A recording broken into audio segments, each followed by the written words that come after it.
Warning: the case you're about to hear was recovered from the restricted British Museum archive. Its contents have never been authorised for public release. Proceed at your own discretion. The British Museum. Sub-Basement 3. Department of Anomalous Antiquities. My name is Dr. Nathaniel Ashcroft, Senior Archivist, Custodian of Restricted Collections. What you are about to hear has been recovered from sealed files, letters, journals, and testimonies once thought too disturbing for public record. Every statement you hear is drawn from Britain's forgotten centuries, the whispered history that hides between faith and fear. These are the National Occult Archives, filed, preserved, never closed. The following document was never intended for public release. Case file NOA 1527D. Classification: Testimony of witness. Date of statement: 9th October 1527. Location: County Cork, Ireland. Author: Father Diarmuid O'Sullivan, Parish Priest. Testimony regarding the events at Blackthorn Wood. Father Diarmuid O'Sullivan. Do testify about the apparition witnessed in Blackthorn Wood. We were 3 that night: myself, Brother Colm, and young Seamus the altar boy. The girl had been missing 4 days. Her mother begged us to search the old wood. We carried lanterns and holy water. The trees grew dense past the stream. Brother Colm heard her first, a child's voice singing from deep within. We followed the sound through thorns that tore our robes. The singing stopped when we reached the clearing. She stood in the center. The missing girl. Her dress was clean, though she had been gone days. Her feet did not touch the ground. Brother Colm called her name. She turned to face us.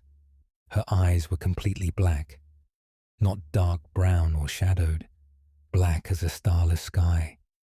She opened her mouth and spoke in a man's voice, deep and ancient, words we did not know. Seamus dropped his lantern and fled. I raised my crucifix. She laughed with that terrible voice. Brother Colm began to pray. The girl's body jerked violently. Her head snapped back at an impossible angle. She spoke in Latin then. Mors venit, mors manet, mors regnat. Death comes, death remains, death reigns. Her feet still floated above the earth. I threw the holy water. She screamed. The sound was not human.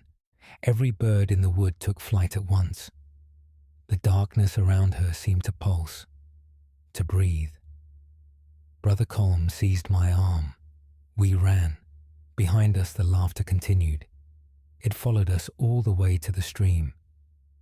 We searched the next day with 20 men. They found the girl's body in the old well. She had been dead 3 days. The physicians said she drowned, but we saw her floating in that clearing. We heard her speak. Brother Colm will not go near Blackthorn Wood now. Seamus has not spoken since. I hear that voice in my dreams, always the same words, always that laughter following after. Father Diarmuid O'Sullivan, County Cork, Ireland 9th, October 1527. Archive note: Dr. Nathaniel Ashcroft. Physical impossibility, documented by multiple witnesses. The well location confirmed through parish records. Brother Colm's subsequent reports match O'Sullivan's account precisely. The Latin phrase appears in no known grimoire of the period. End of file. Case file NOA 1613M. Classification: Constable's report. Date of statement: 23rd January 1613. Location: County Galway, Ireland. Author: Constable Patrick Byrne. Official report concerning the tapping at Ashgrove House, I. Constable Patrick Byrne. Do record the disturbance at Ashgrove House. The widow Brennan sent for me at dawn. She had not slept in 3 nights. Something knocked on her walls. I arrived at midday with Constable Murphy. The house appeared ordinary. 4 rooms, stone walls, thatched roof. Mrs. Brennan looked exhausted. Her hands shook as she poured tea. She said it started after her husband's burial. 3 taps on the bedroom wall each night. Always at 2 o'clock. Always the same wall, the one facing the churchyard. I told her it was likely settling timbers. She insisted we stay the night. We agreed. We sat in the main room playing cards. The clock struck 2. Tap, tap, tap, loud and deliberate. From the bedroom. We both heard it clearly. Murphy stood so quickly his chair fell. We entered the bedroom with lanterns. The room was empty. The tapping came again. 3 measured strikes. On the wall facing the churchyard. I placed my hand against the stone. The wall was ice cold. The tapping moved. Now it came from inside the wall, moving downward, as if something descended within the stone itself. Murphy pressed his ear against it. His face went white. He said he heard breathing, slow and raspy, coming from within the wall. The tapping reached the floor. Then it stopped. We waited in silence. Nothing. Mrs. Brennan appeared in the doorway. She asked if we heard. We confirmed it. She began to weep. She said her husband died in that room. He knocked 3 times when death took him. 3 times on that very wall, calling for help that never came. She said he knocks every night now, still calling, still unanswered. The tapping began again at 3 o'clock, then again at 4. By dawn it came every hour, always 3 taps, always the same wall. We could not explain it. Murphy refused to enter the room after. The widow abandoned the house. It stands empty now, but neighbours report the tapping continues. Every night, every hour. 3 knocks from a dead man. Constable Patrick Byrne, County Galway, Ireland. 23rd January 1613. Archive note. Dr. Nathaniel Ashcroft. Acoustic analysis of stone walls shows no hollow spaces. The widow's husband, Thomas Brennan, died of sudden seizure. Ashgrove House remained uninhabited until demolition in 1847. Workers reported identical tapping during destruction. End of file. Case file NOA 1589R. Classification. Medical account. Date of statement 7th March 1589. Location County Kerry, Ireland. Author Dr. Eamon Fitzgerald, physician. Account of the affliction at St. Bridget's Convent, Wet. Dr. Eamon Fitzgerald. Do account for the illness at St. Bridget's Convent. The Mother Superior sent for me in February. 3 nuns had fallen into strange fits. I brought my instruments and medicines. Sister Catherine was the first afflicted. She lay rigid in her cell. Her eyes were open but unseeing. Her lips moved without sound. I checked her pulse. It was too slow, far too slow for a living person. I tried to wake her. She would not respond. Then she sat up suddenly. Her eyes remained unfocused. She spoke in a voice not her own, a man's voice, deep and mocking. Tres descendunt, tres moriuntur, tres manen.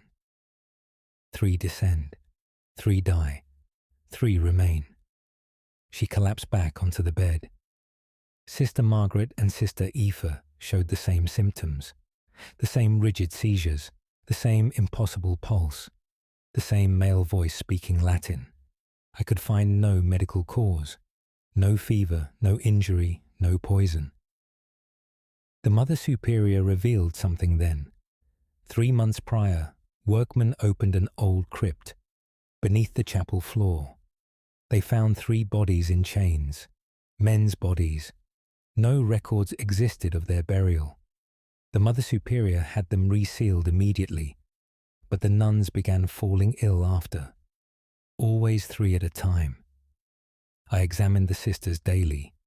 Their conditions did not change. They lay unmoving during day. At night they sat up speaking Latin.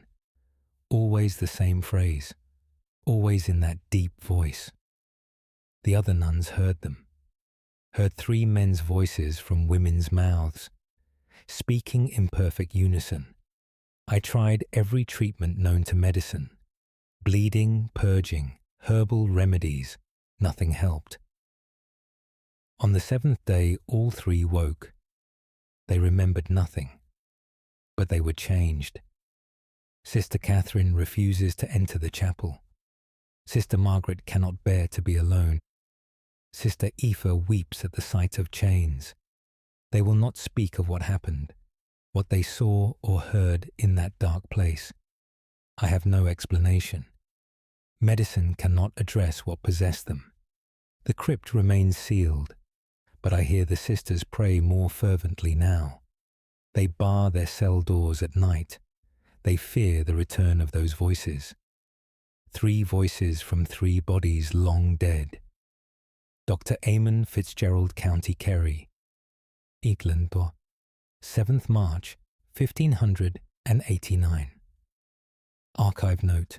Dr. Nathaniel Ashcroft, convent records confirm the crypt discovery, but offer no explanation for the 3 chained bodies. The phrase translates accurately, but appears in no known medieval text. All 3 nuns left the order within a year. End of file.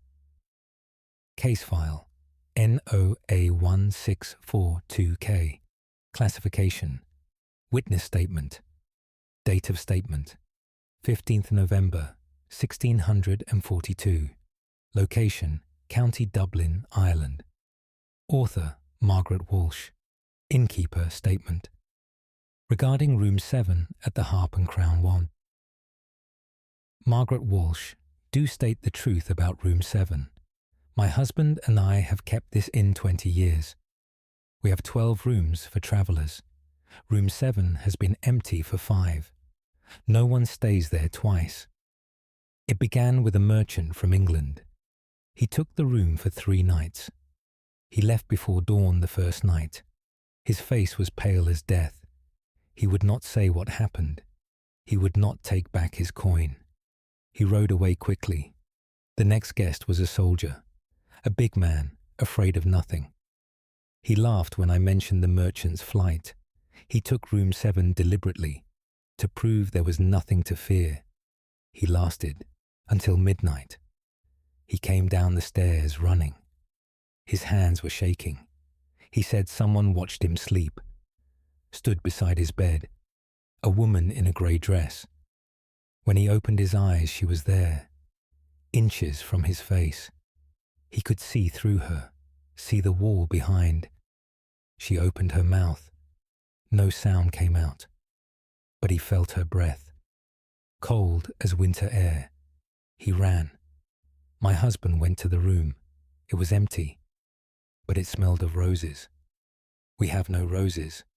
We never have. Since then, others have tried. A priest stayed 1 hour. He heard weeping through the walls, a woman's desperate sobbing. The room on each side was empty. A doctor stayed until he saw her, the woman in grey. She stood in the corner, watching, always watching. He described her precisely. Young, dark hair, hollow eyes.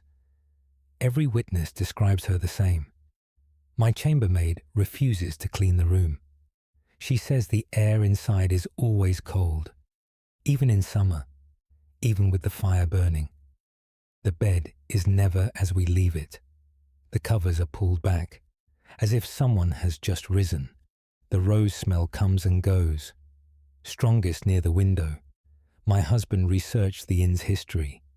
A young woman died in that room 30 years ago. Before we purchased the property, she took her own life there. On her wedding day, her betrothed never came. She waited in that room, wearing her grey wedding dress, surrounded by roses. She was found the next morning. Now she waits still, standing beside the bed, standing in the corner, watching every guest who enters. We keep the room locked now, but sometimes at night I hear it, the sound of weeping through the walls, a woman's grief that will not end.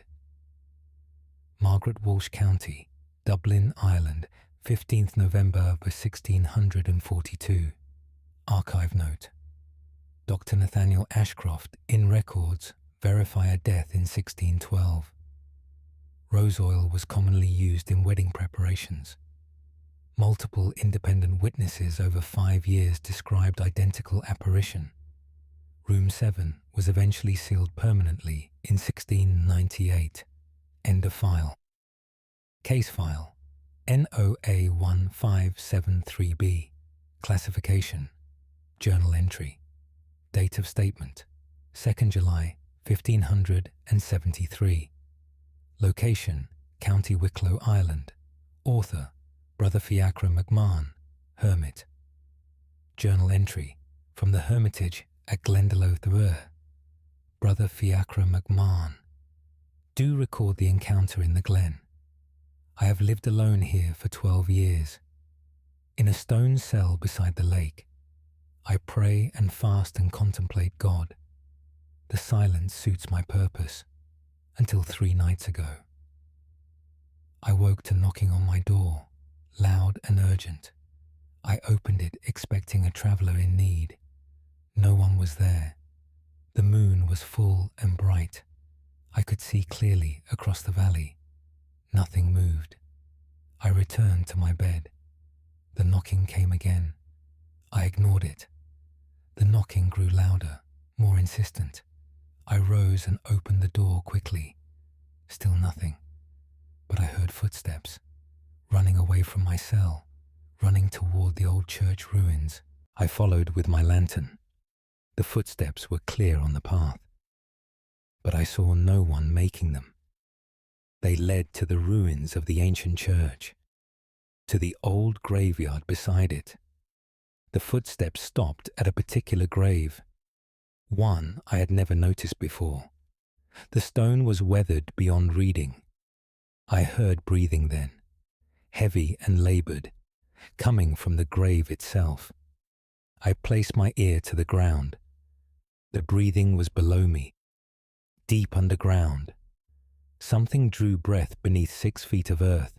I recoiled.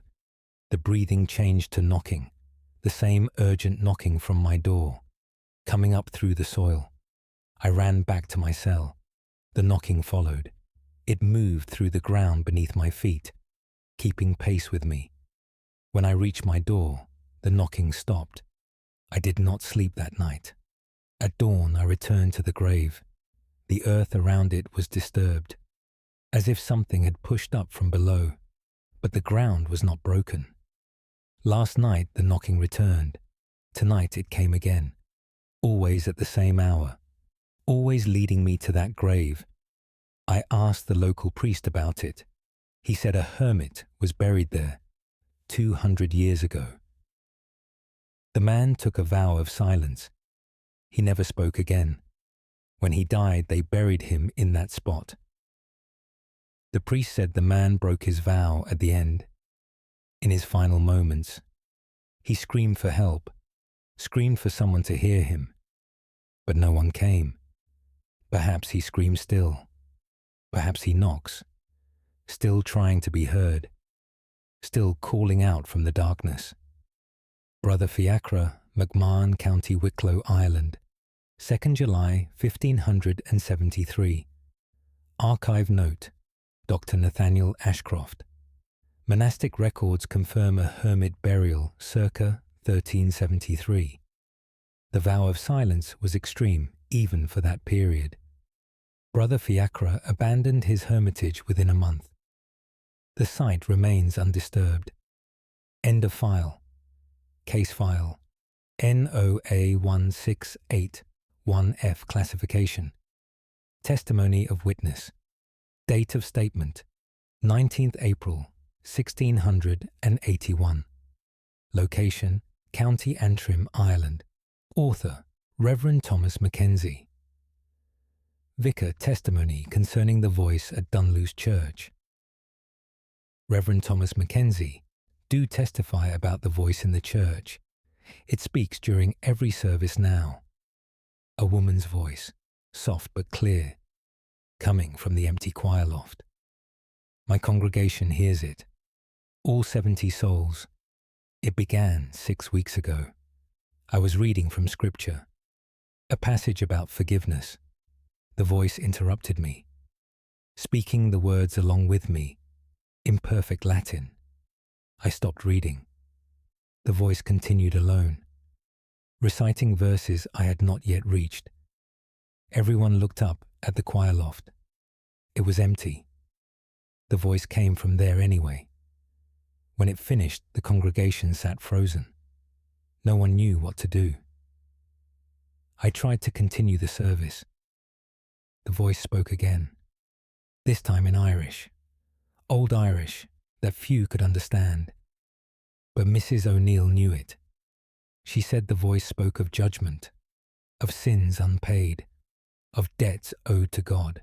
Since then, it comes every Sunday. During hymns it sings along. It knows every word, every verse. Its voice is beautiful, clear as bells, but it fills the church with dread. We searched the loft thoroughly. We found nothing, no one hiding, no trick or deception. The voice simply exists. Some parishioners stopped attending. They say the church is cursed. Others come more often. They want to hear it. They want to understand what it means. Last Sunday it spoke in English for the first time. During my sermon about death, it said one word, soon. Just that single word. But everyone heard it clearly.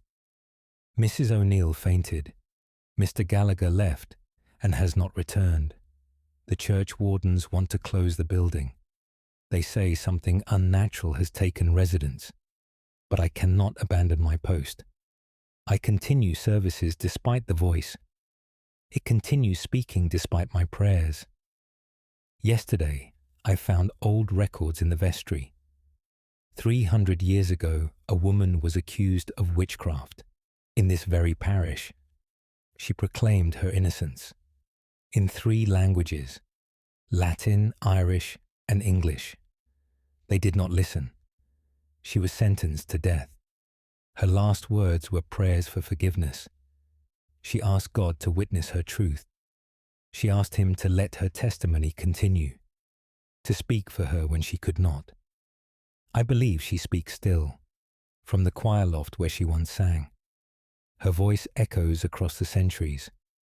Reverend Thomas Mackenzie, County Antrim, Ireland, 19th April, 1681 archive note. Dr. Nathaniel Ashcroft.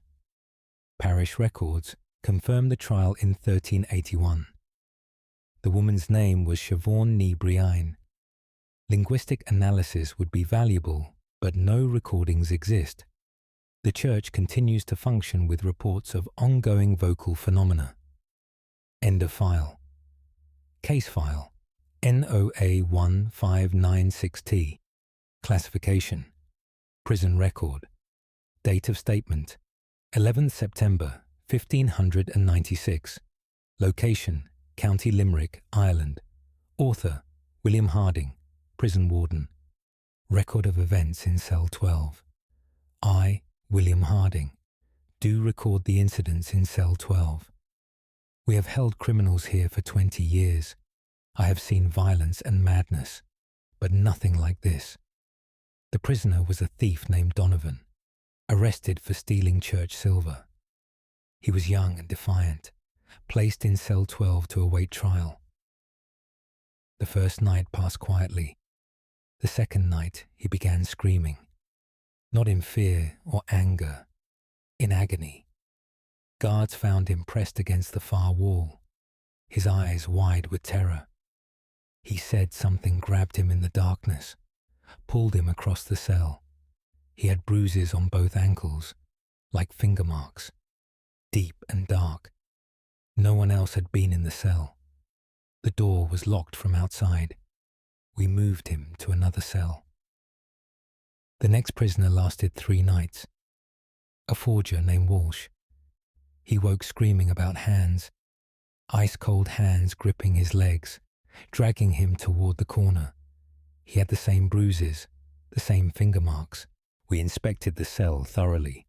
We found scratches on the stone floor, leading from the sleeping pallet to the corner, as if someone had been dragged.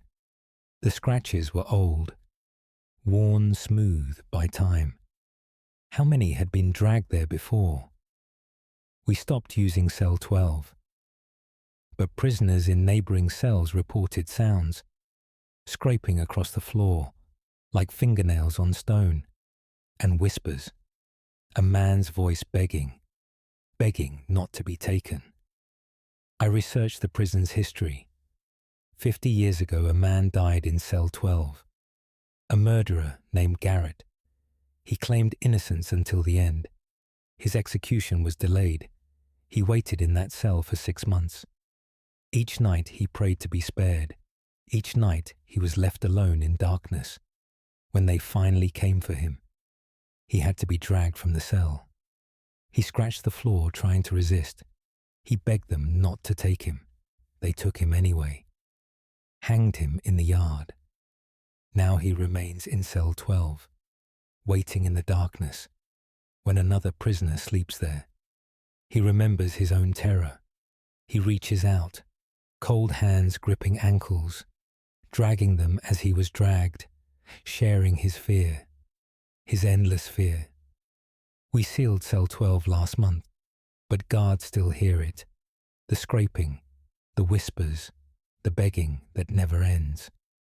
William Harding, County Limerick, Ireland, 11th September 1596. Archive note. Dr. Nathaniel Ashcroft. Execution records confirm Thomas Garrett, hanged 1546.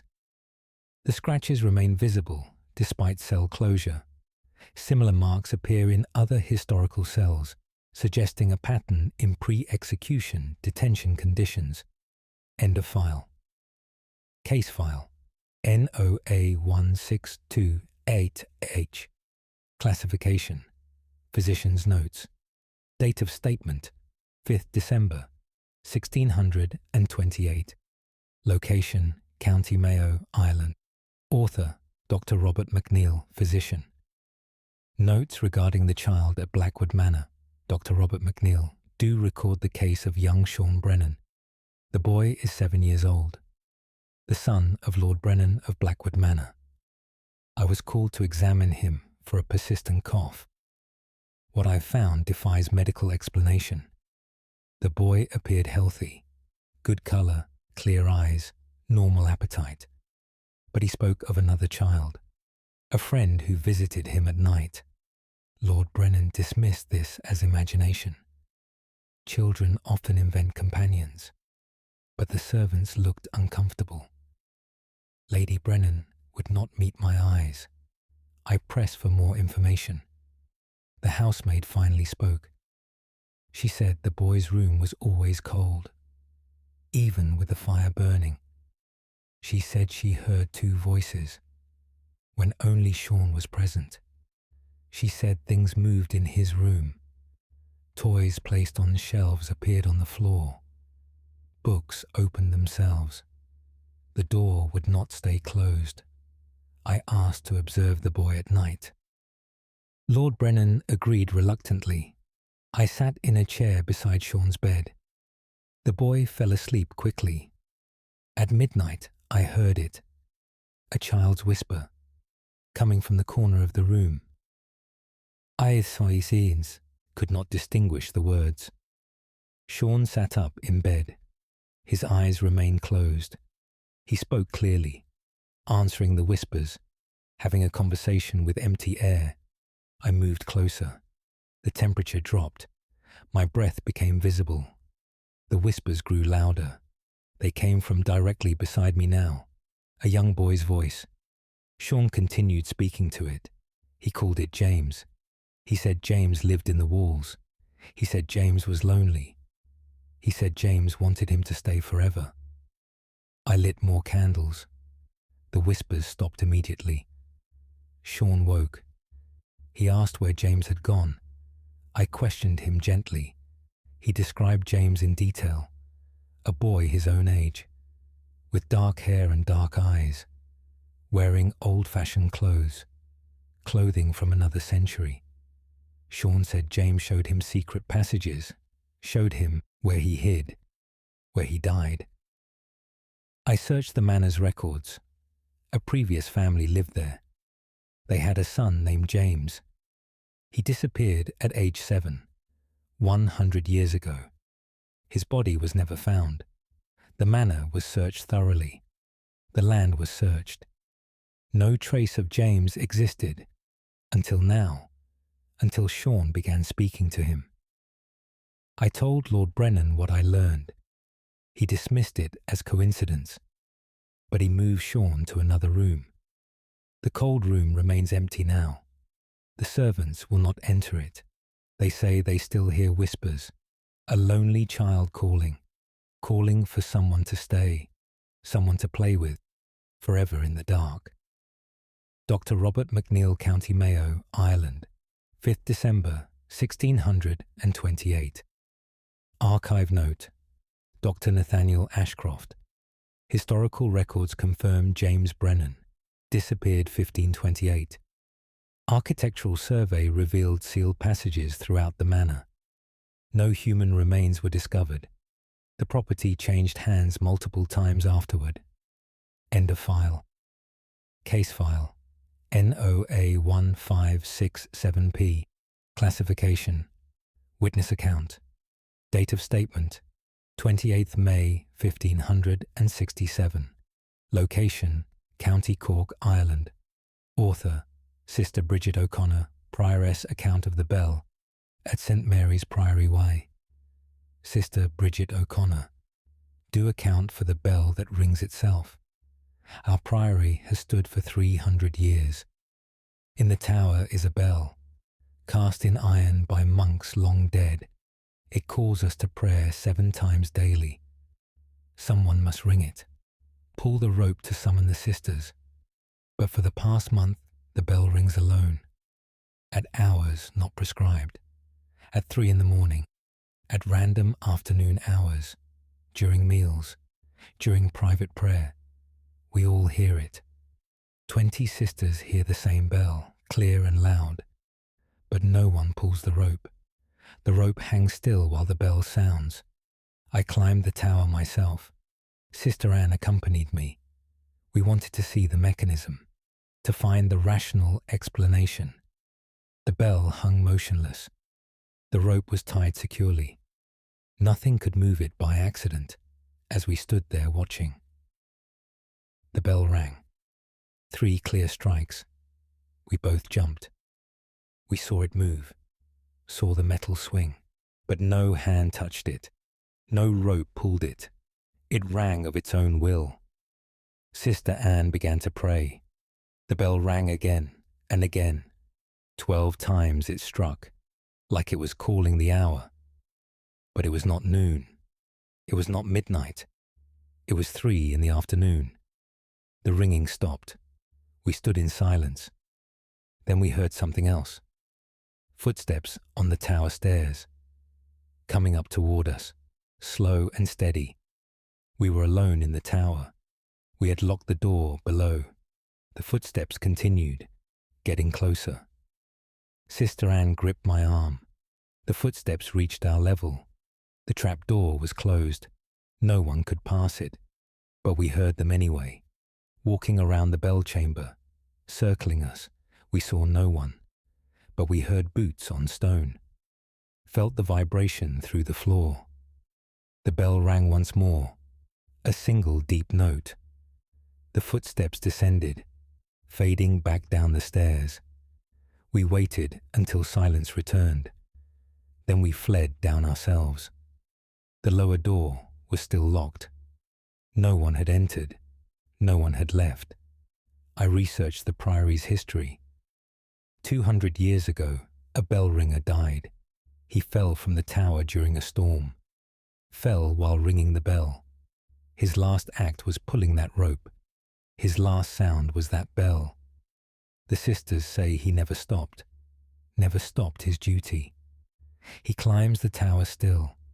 He rings the bell at strange hours, keeping time only he understands, walking the chamber only he can see, serving God long past death. Sister Bridget O'Connor, County Cork, Ireland, 28th May, 1567. Archive note. Dr. Nathaniel Ashcroft, Priory, records note the death of Thomas the Bell Ringer in 1367. Tower stairs show unusual wear patterns inconsistent with documented foot traffic. The bell continues to ring at irregular intervals.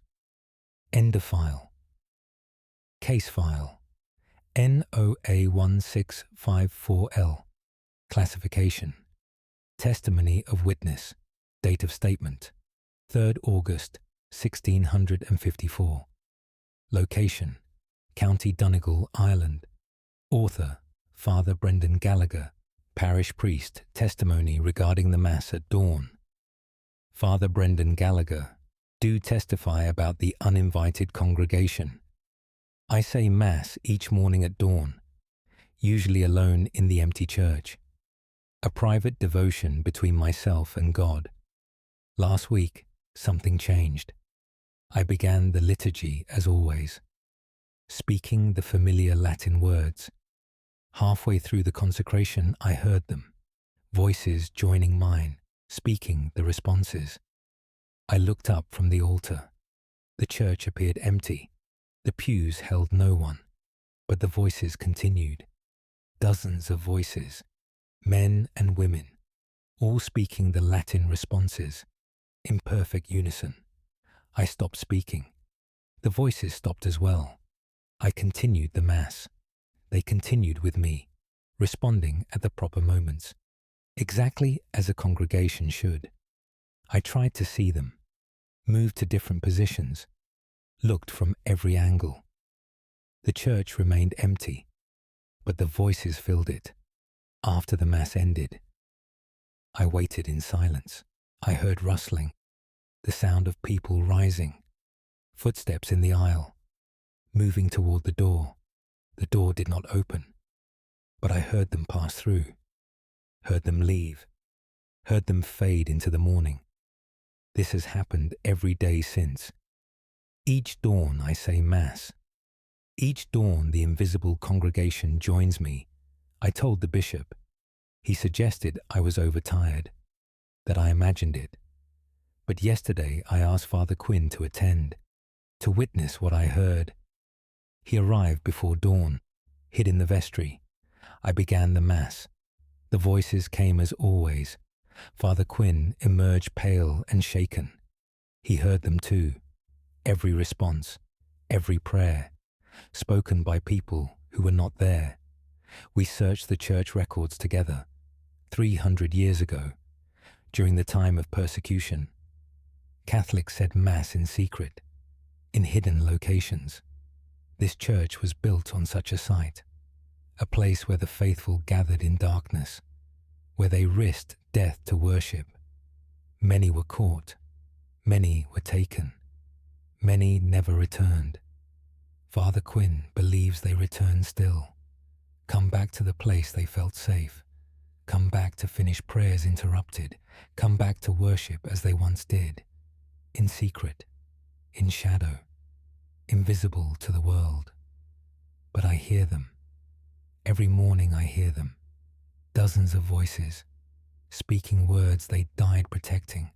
Still faithful, still gathered, still praying in the darkness before dawn.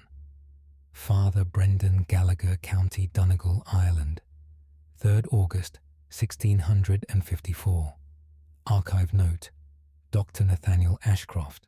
Persecution records document numerous arrests near this location between 1580 to 1620. Father Quinn's corroboration is significant. The phenomenon occurs exclusively during dawn Mass, never at other service times. End of file. Case file NOA1582V. Classification. Record of investigation.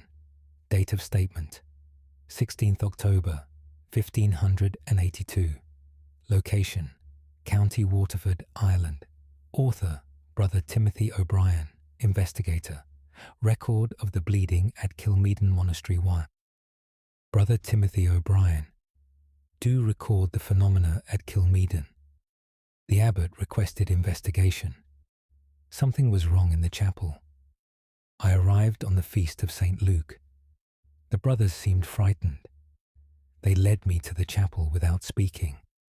Red stains marked the floor, leading from the altar to the wall.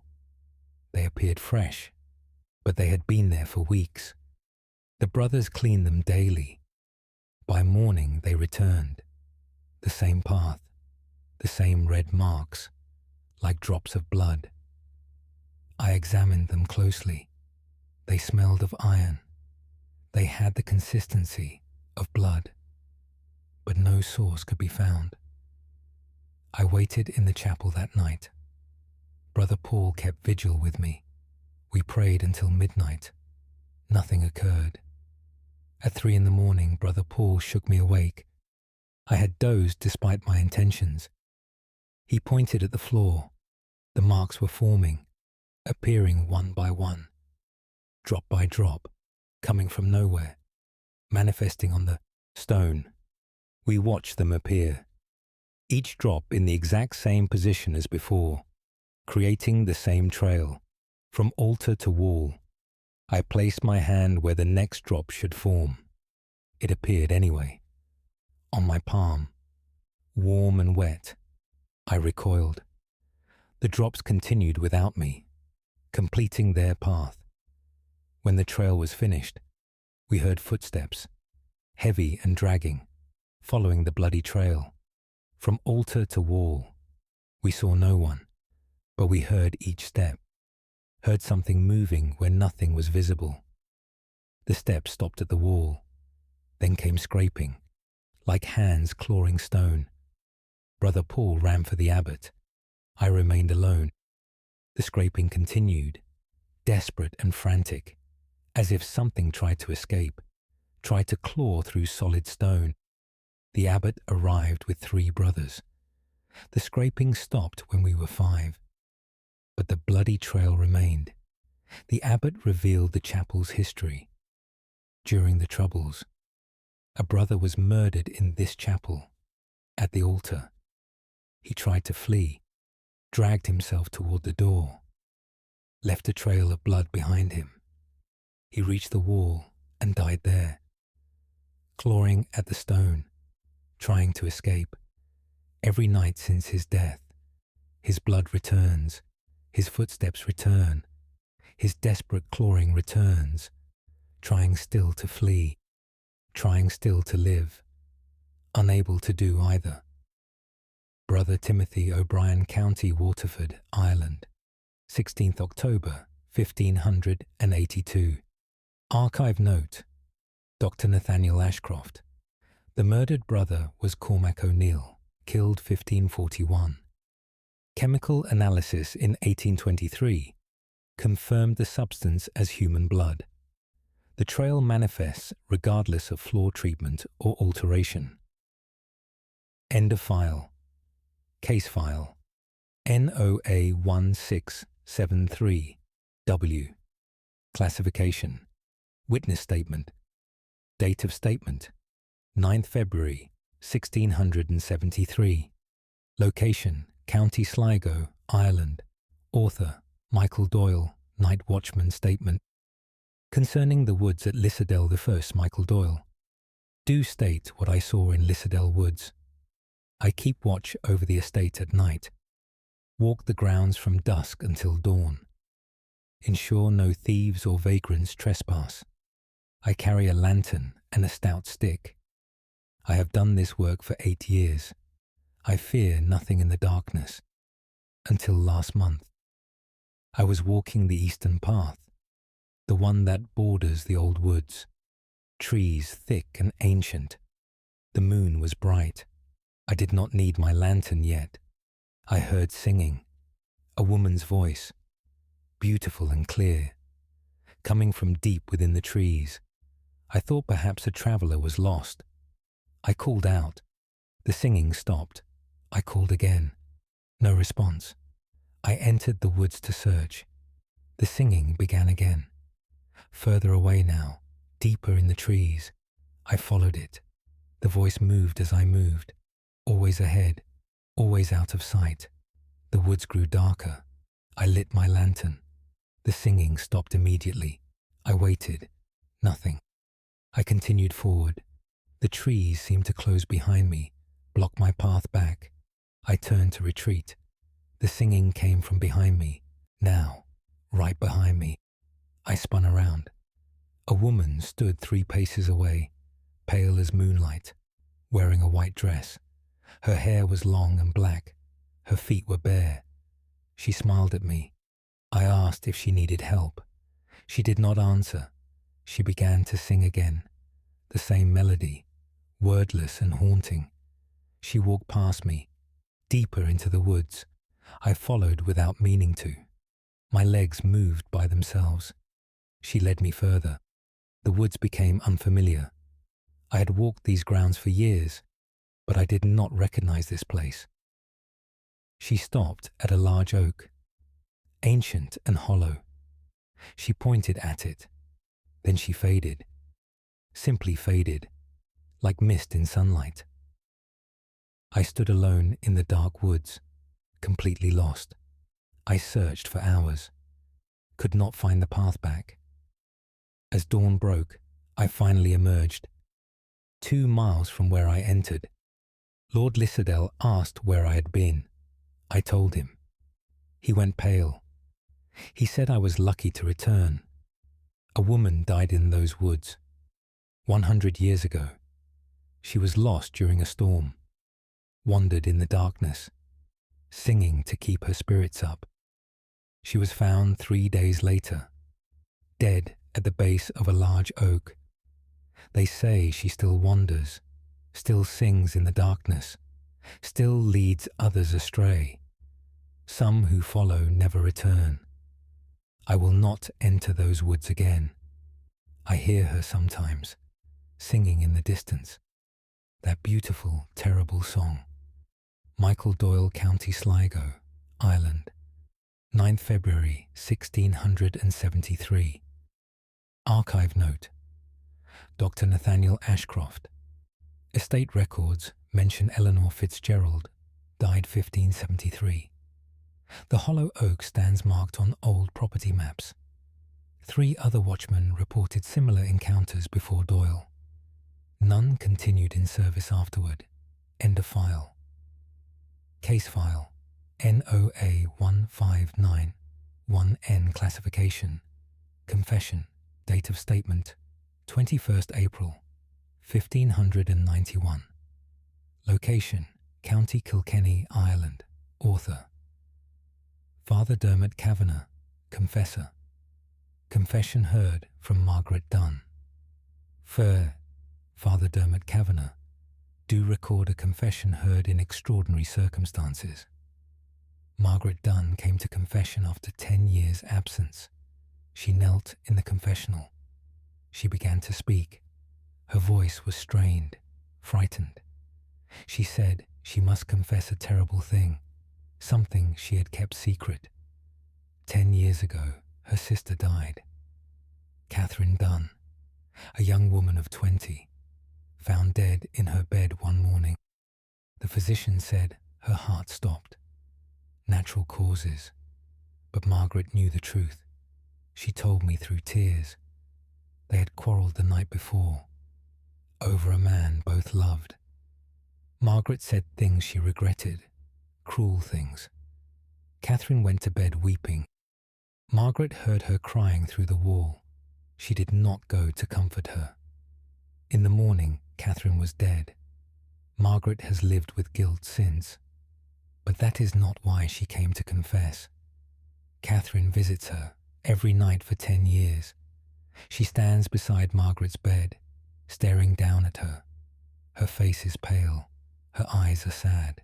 She does not speak. She simply stands there, watching.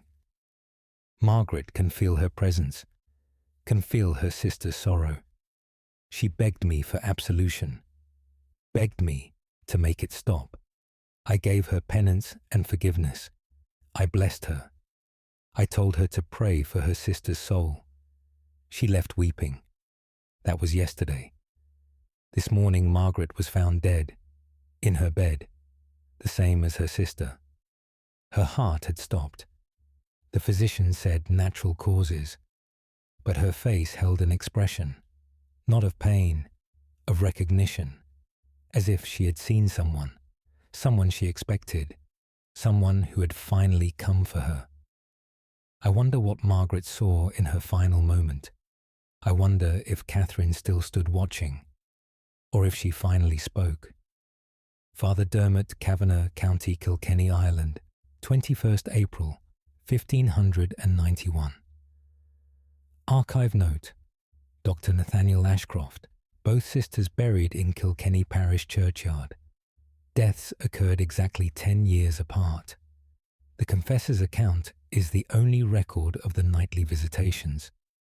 Guilt or coincidence remains unresolved. End of file. Case file NOA1647C. Classification: Medical report. Date of statement: 12th July 1647. Location: County Tipperary, Ireland. Author: Dr. James McCarthy. Physician medical report concerning the patient at Clonmel Bars. Dr. James McCarthy do report on an unusual case. A farmer named Patrick Ryan, age 45, previously healthy. He came to me complaining of exhaustion. He had not slept properly in weeks. I examined him thoroughly. No physical ailment could be found. I prescribed rest and herbal tea. He returned 3 days later. He looked worse. His eyes were sunken. His hands trembled. He said something prevented his sleep. I asked what he meant. He hesitated before answering. Finally, he told me. Every night, when he closed his eyes, he heard music, a fiddle playing, the same tune repeatedly. It came from nowhere, from inside his own head, but it sounded real as if someone played beside his bed. He tried to ignore it, tried to sleep through it. The music grew louder, more insistent, until he had to open his eyes. The moment he did, the music stopped. This happened dozens of times each night. He could not rest, could not escape the tune. I suggested it was a symptom of stress, perhaps an auditory hallucination, but he insisted there was more. His wife heard it too. She woke to find him sitting upright, staring at the corner of their room. She heard the fiddle music, clear as day, coming from that corner, but nothing was there. I agreed to stay at their home one night to observe this phenomenon. I arrived at dusk. Patrick seemed relieved. His wife seemed frightened. We waited. Patrick went to bed at 9. I sat in a chair beside him. At midnight, he sat up suddenly. His eyes were still closed. I heard it then. Fiddle music, a lively jig, coming from the corner he had mentioned. As ich looked. Nothing. The corner was empty, but the music continued. I approached the corner. The music grew louder, as if I moved closer to its source. I reached out my hand. The air was ice cold. The music stopped. Patrick woke.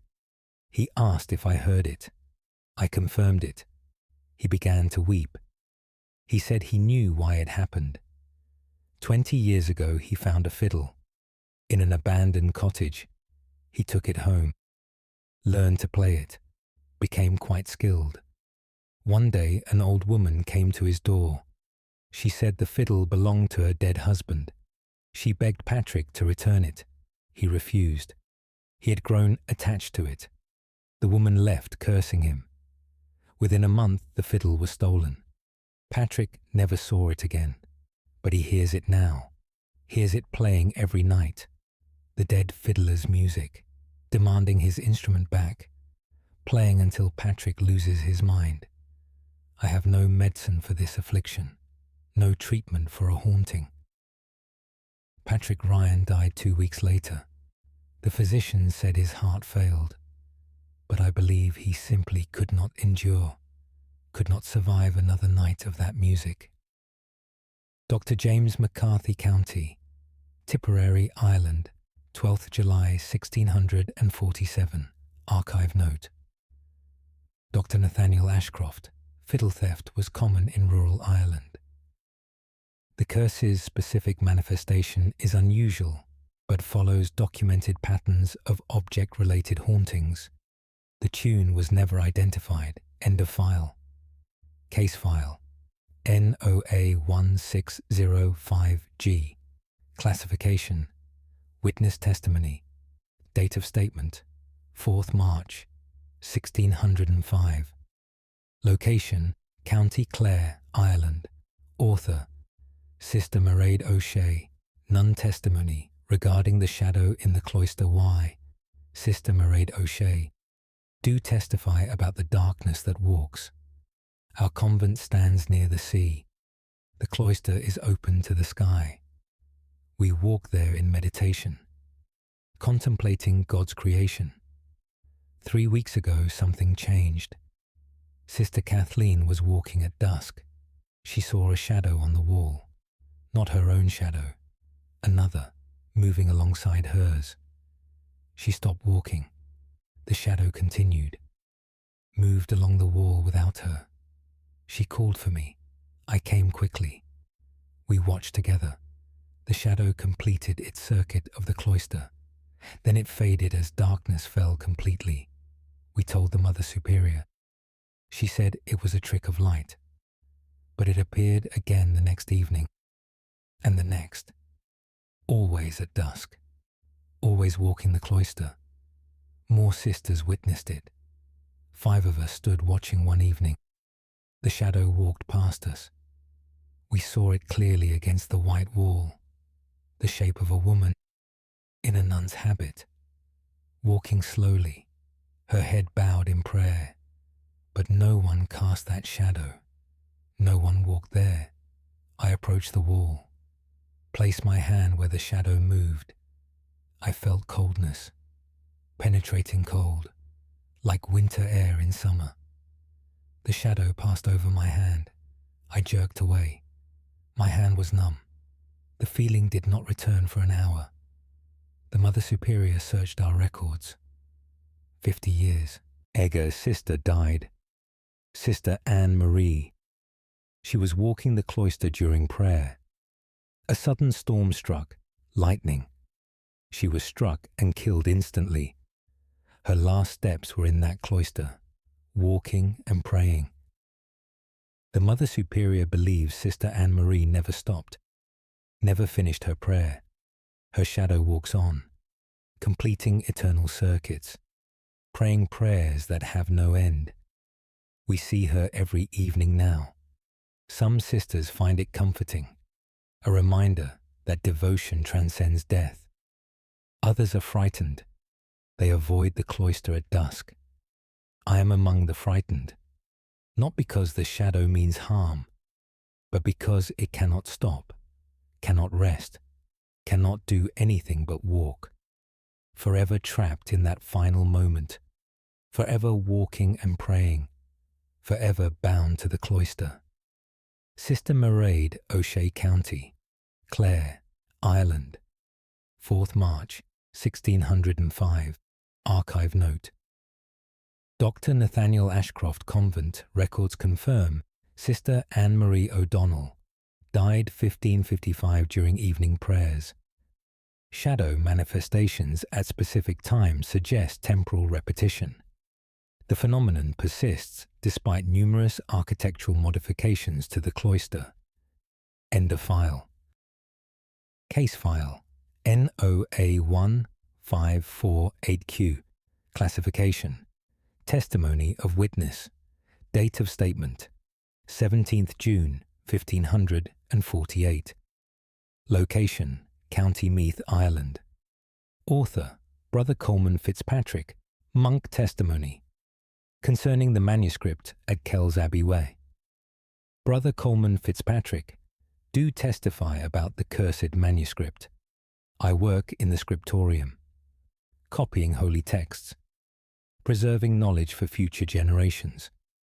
Last month, a manuscript arrived, donated by a deceased nobleman's estate, a book of hours, beautifully illuminated, Latin prayers with gold leaf decoration.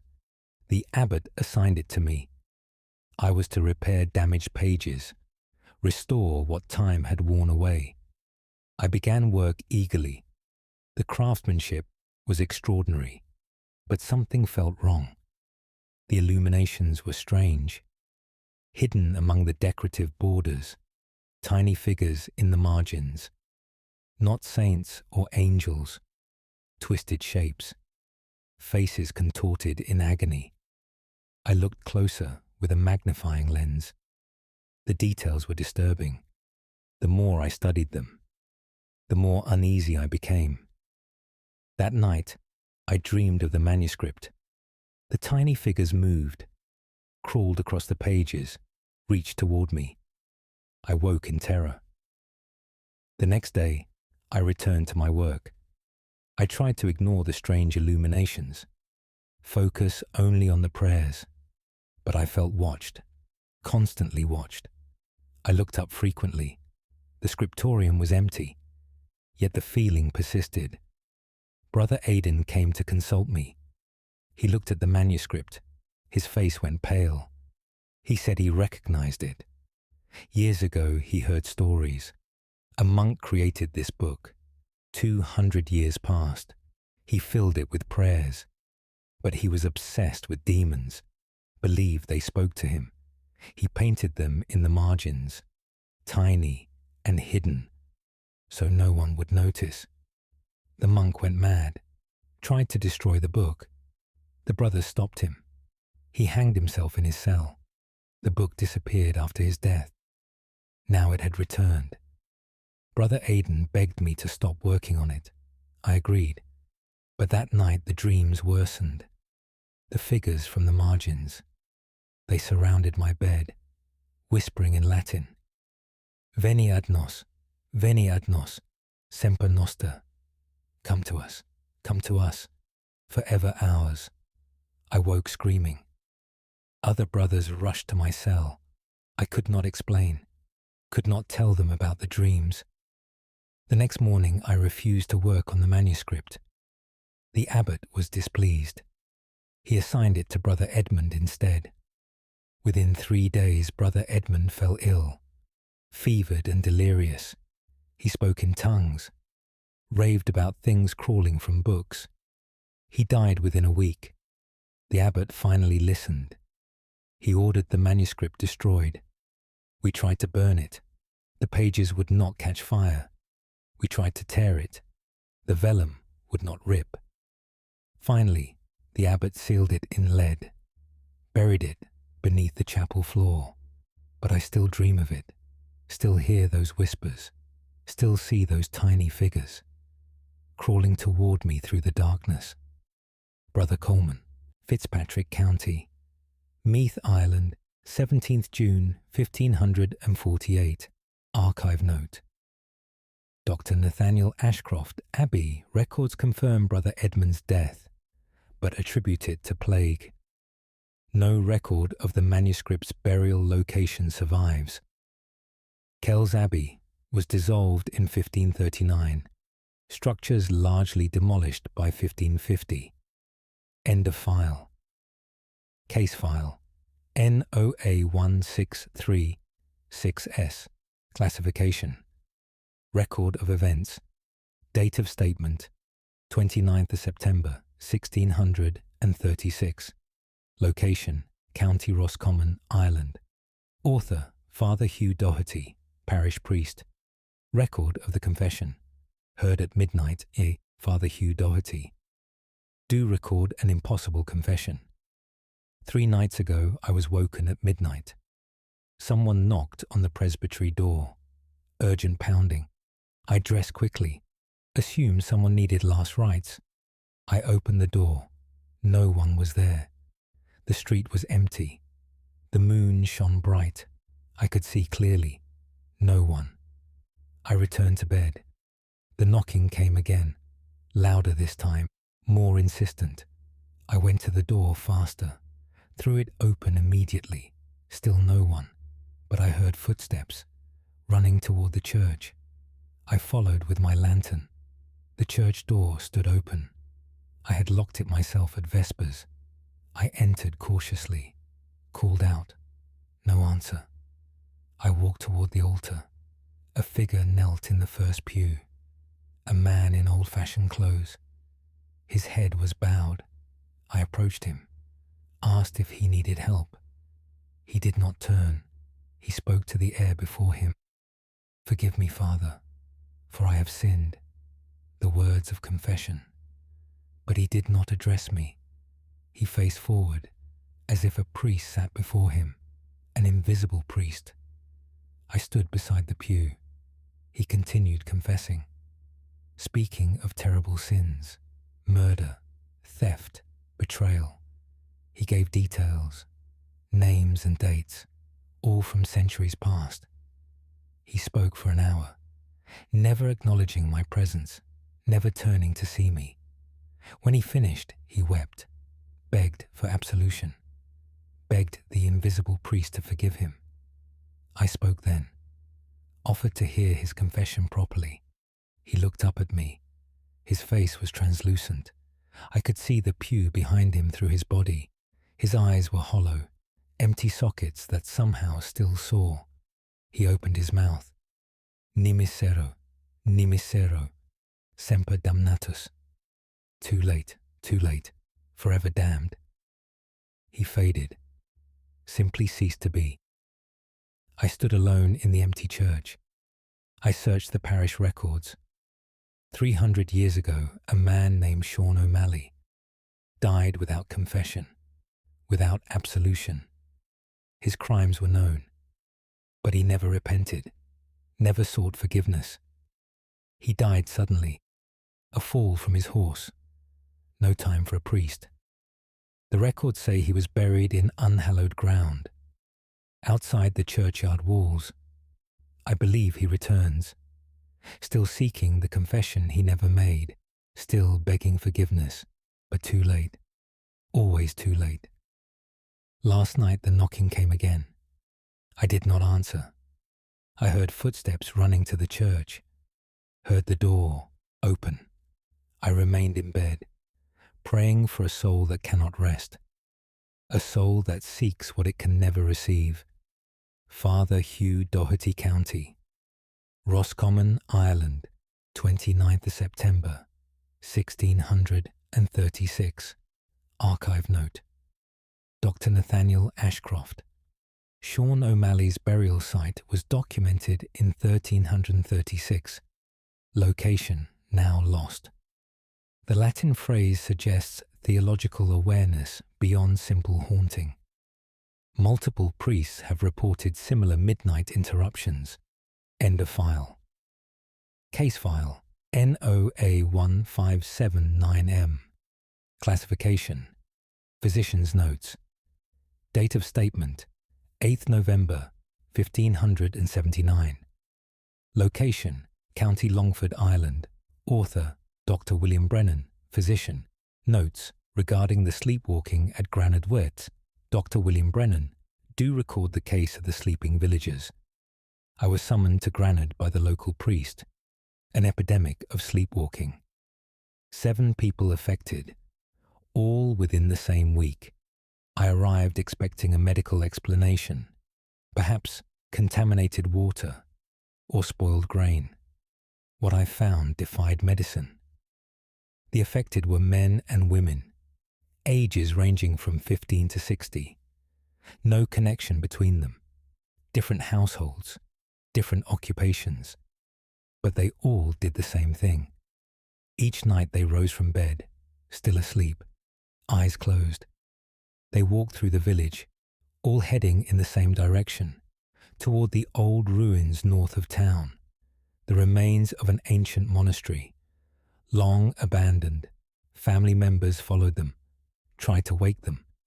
The sleepwalkers would not respond, would not stop. They pushed past anyone who blocked their way, with surprising strength. I observed this phenomenon myself. At midnight, I joined the watch. 7 figures emerged from different homes, walking in perfect synchronization. Their steps matched exactly. They converged on the main road, formed a line, walked single file toward the ruins. I tried to wake the nearest one, a young woman named Mary. I shook her shoulder, called her name. Her eyes remained closed, but her mouth opened. She spoke in a deep male voice. Vocati sumus, venire debemus, opus imperfectum. We are called, we must come. The work unfinished. All 7 spoke at once, the same words, the same male voice from different mouths. It was horrifying. They reached the ruins, entered through a gap in the walls. We followed with torches. They stood in a circle, in what once was the chapel. They began to chant Latin prayers. Their voices rose and fell in harmony. They chanted for an hour.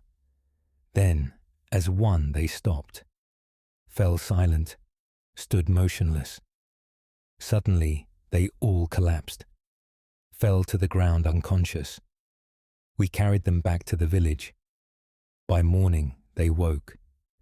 None remembered walking, none remembered chanting, but they all felt exhausted, as if they had labored through the night. I researched the ruins' history. The monastery was destroyed by a fire 400 years ago. 7 monks died in the blaze, trapped in this air chapel during midnight prayers. Their prayers were interrupted, never completed. The priest believes they call the living, use their bodies to finish what was begun, to complete prayers interrupted by death. It has happened every night since. 7 sleepwalkers, always 7, walking to the ruins, chanting in voices not their own. I have no medical treatment for this, no explanation science can provide. The village lives in fear, wondering who will walk next. Dr. William Brennan, County Longford, Ireland, 8th November 1579. Archive note, Dr. Nathaniel Ashcroft. Monastery fire documented in 1179. 7 casualties confirmed. The Latin phrase appears authentic to 12th century liturgical practice. Sleepwalking events reportedly ceased after ruins were blessed in 1582. End of file. Case file NOA 1619T. Classification Witness account. Date of statement 14th February 1619. Location County Cavan, Ireland. Author Thomas Riley, schoolmaster. Account of the children's game at Baileybrough, Bedtime, Thomas Riley. Do account for the strange game the children play. I teach in the village school. 20 students aged 6 to 12. Good children from respectable families. 2 weeks ago something changed. During playtime, I watched from the window. The children gathered in a circle. All 20 of them. They held hands, began to spin, faster and faster, laughing and singing. I could not hear the words from inside. They played this game for the entire break. When I called them in, they seemed reluctant, almost angry at the interruption. The next day they played again, the same circle, the same spinning, but this time I listened. The song they sang was not English, not Irish either, Latin. Children who knew no Latin, singing perfect Latin verses. I asked where they learned this song. They looked at each other. Said a girl taught them. I asked which girl. They pointed to the edge of the playground, to empty air. They said she stood right there. They said she came every day. She taught them the song, taught them the game. She wanted them to play with her. I saw no one, but the children insisted. They described her in detail. A girl about 10 years old, long red hair, wearing a white dress. She smiled at them, asked them to hold hands and spin. That afternoon, I questioned each child separately. 20 children. All described the same girl. Same hair, same dress, same smile. All said she taught them the same song. I wrote down the Latin words they sang, showed them to the priest. His face went pale. He recognized it. An ancient prayer, used in rituals long forbidden. A prayer to summon spirits. The priest came to the school, blessed the playground, told the children not to play the game, but the next day they played anyway. They said the girl asked them to. She promised they would fly, if they spun fast enough, if they sang loud enough. She promised to take them somewhere beautiful, somewhere they would never have to leave. I forbade the game, threatened punishment. The children obeyed during school hours, but I see them playing after, in the woods beyond the village, still spinning, still singing. I watch them sometimes. They spin so fast, their feet barely touch the ground, and I swear, just for a moment, I see her too, the girl with red hair, standing in the center of the circle, smiling, waiting. Thomas Riley County, Cavan, Ireland, 14th February, 1619. Archive note, Dr. Nathaniel Ashcroft. The Latin verses match a 13th century text declared heretical by the Church. Village records note a red-haired girl drowned in 1589, age 10. 5 children disappeared from Baileyborough between 1619 to 1621. End of file. Case file. NOA 1562H. Classification. Testimony of witness. Date of statement. 1st May, 1562. Location, County Lewis, Ireland. Author, Father Michael O'More. Parish priest. Testimony. Regarding the well at Portlaoise. Whereas, Father Michael O'More. Do testify about St. Bridget's well. The well has provided water for generations. Clear and pure. The villagers draw from it daily. It never runs dry. Last month something fouled the water. It turned black, thick as ink. No one could drink it. We assumed mud or dead animals. The men tried to clean it. They lowered buckets, drew up the black water, but it would not clear. They climbed down inside, descended the stone shaft, found nothing, no source of contamination. Yet the water remained black. The villagers grew desperate. Without the well, they had no water. The nearest stream was 2 miles distant. I blessed the well, prayed over it, threw holy water down the shaft. Nothing changed. That night, I had a vision. A woman appeared at my bedside, dressed as a nun. Her habit was ancient in style. She spoke no words, only pointed toward the well. I woke before dawn, went to the well alone. As I approached, I heard something, crying, a woman weeping, coming from deep within the well. I called down into the darkness. The crying stopped. A voice answered, speaking Irish, Old Irish that I barely understood. She said she was trapped, buried alive, thrown into the well. Her sisters did this to her, jealous of her devotion. They accused her of pride, of false visions. They sealed her in the well, left her to die in darkness. She begged for help. begged to be released. I consulted the church records. 400 years ago, a small convent stood near this site. A sister disappeared. Her name was Aoife. She claimed to have visions of St. Bridget. The other nuns grew resentful, accused her of seeking attention. The records say she left the order, but they also mention the well was sealed, reopened years later. After all the sisters were dead, I gathered men from the village. We descended into the well. At the bottom we found them. Bones, human bones, half buried in silt. We brought them up carefully, gave them proper burial, prayed for Aoife's soul. That night the water cleared, crystal clear, pure as before. The crying has not returned, but sometimes I hear it. In the quiet before dawn, a woman's weeping, distant and faint, from somewhere underground, still grieving, still crying, even in death. Father Michael O'More, County Lewis, Ireland, 1st May, 1562. Archive note, Dr. Nathaniel Ashcroft.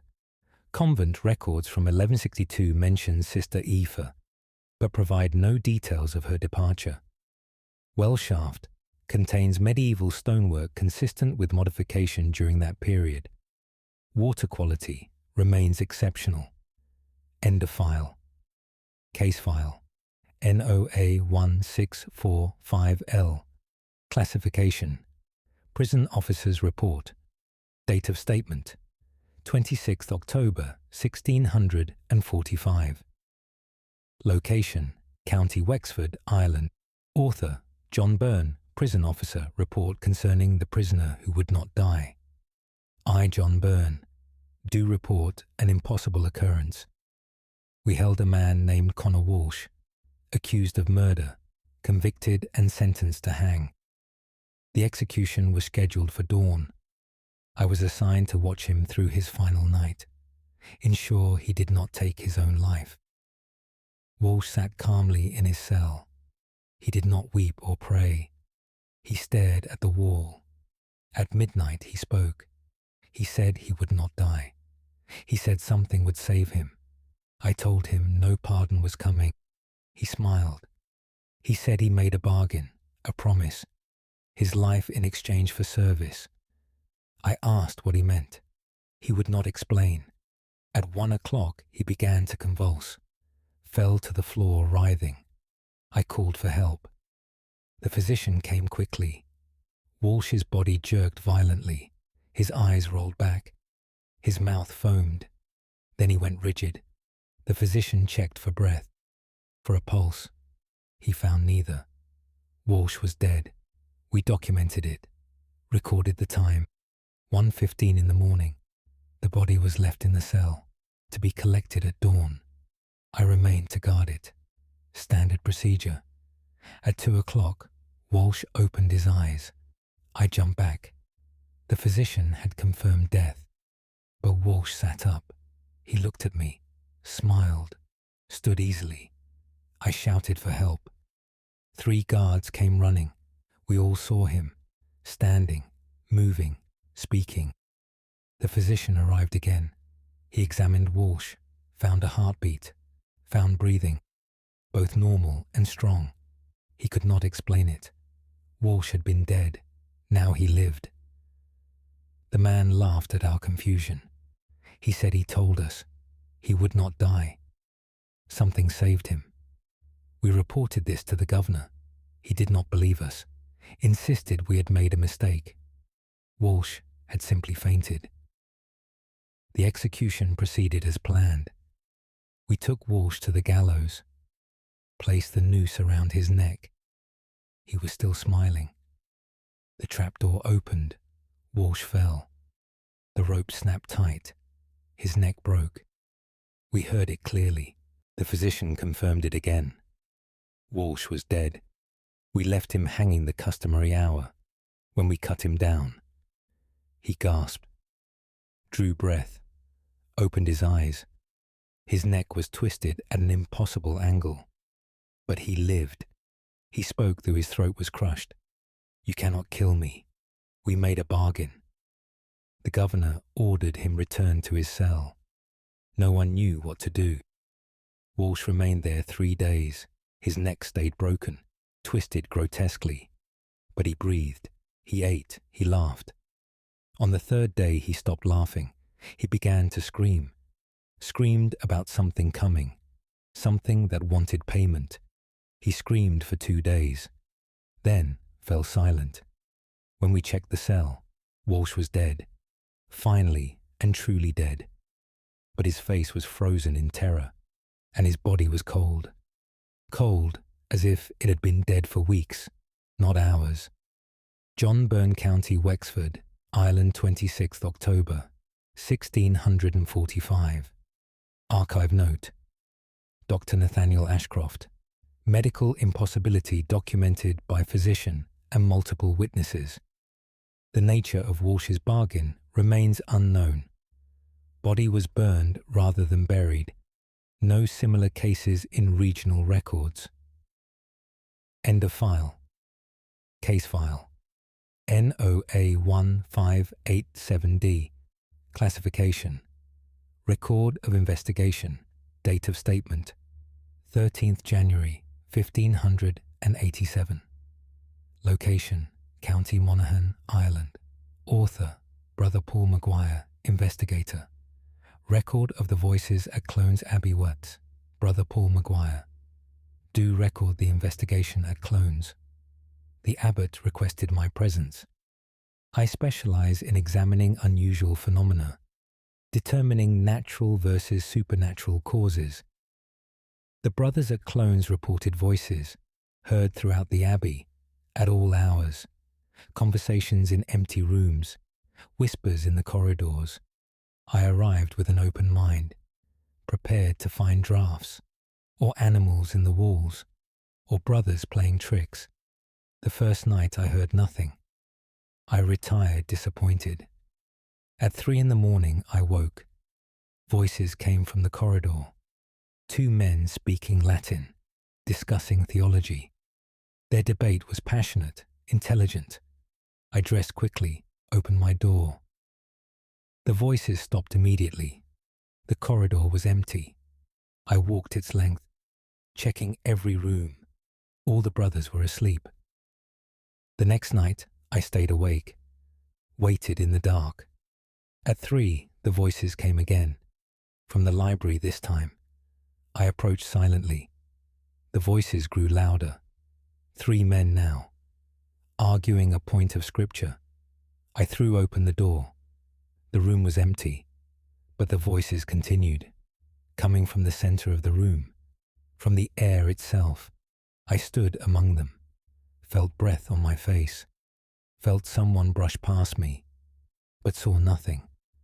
The debate continued around me. Invisible scholars, invisible monks, discussing matters of faith. I spoke, asked them to identify themselves. The voices stopped. Silence fell. Then a single voice, directly beside my ear. Nos sumus qui eramus, opus nostrum non finitur. We are who we were. Our work is not finished. I spent 7 days at Clones, heard the voices every night. Sometimes 2 voices, sometimes 10, always in Latin, always discussing theology, philosophy, sacred texts. I researched the Abbey's history. During its golden age, 400 years ago, Clones was a center of learning. Monks came from across Christendom to study and debate, to write and teach. But Viking raids destroyed it. The monastery was burned. Many monks died defending the library, died protecting the books, the knowledge they had accumulated. I believe their work continues, though they are long dead. Their voices remain, still debating, still teaching, still refusing to let their scholarship end. The brothers have grown accustomed to it. They say it is comforting to hear the old masters at work, to know that learning never truly dies. Brother Paul Maguire, County Monaghan, Ireland, 13th January 1587. Archive note: Dr. Nathaniel Ashcroft. Viking raids documented 837-841 AD. Clones was one of Ireland's premier monastic schools. The Latin used in the voices matches 9th century ecclesiastical dialect. Recordings attempted in 1893 captured nothing. End of file. Case file NOA 1624F. Classification: Medical account. Date of statement: 7th April 1624. Location: County Louth, Ireland. Author: Dr. Henry Plunkett, physician. Account of the fever at Drogheda Word. Dr. Henry Plunkett, do account for the strange illness. A fever swept through Drogheda. 15 people fell ill within days. All exhibited the same symptoms: high temperature, violent shaking, delirium, but they also shared something unusual. They all spoke of the same dream, while fevered and unconscious. They described it upon waking. All gave identical accounts. A woman in a grey cloak, standing at the foot of their bed. She did not speak, did not move, only stood watching. Her face was hidden by her hood, but they felt her eyes, felt her staring. The patient said she reached out, extended one pale hand, offered it to them. Those who took her hand died. Those who refused survived. Of the 15 infected, 7 took the hand, 7 died, 8 refused, 8 lived. The pattern was absolute. I documented each case, interviewed the survivors. They all described her the same way: grey cloak, hidden face, extended hand. One woman said she almost took the hand. She was so tired, so ready to rest, but something made her refuse. Some instinct for survival. She pulled back. The grey woman vanished. The fever broke immediately. Another survivor said the woman spoke. One word only: come. Soft and inviting, like a mother calling a child. He wanted to go, but fear held him back. Fear of what lay beyond that hand. The dead showed no signs of violence, no physical trauma. Their hearts simply stopped, as if they chose to leave, as if they accepted an invitation. I searched for a source of infection, found none. The patients lived in different areas, had no contact with each other, shared no food or water. The fever appeared spontaneously, in 15 random people, all within 3 days. Then it stopped. No new cases appeared. The outbreak ended as mysteriously as it began. But the survivors are changed. They speak less, smile less. They look over their shoulders. They check their bedrooms before sleeping. They fear she will return. The woman in grey, offering her hand, inviting them to follow. One survivor told me something disturbing. She said the woman is patient. She will wait. She always gets what she came for. Eventually. Dr. Henry Plunkett, County Louth, Ireland. 7th April, 1624. Archive note: Dr. Nathaniel Ashcroft. Medieval iconography depicts death as a woman in grey. Similar fever outbreaks with identical dream reports occurred in 1524 and 1724. Mortality rate precisely 46.6% in all 3 instances. End of file. Case file NOA 1595K. Classification: Witness statement.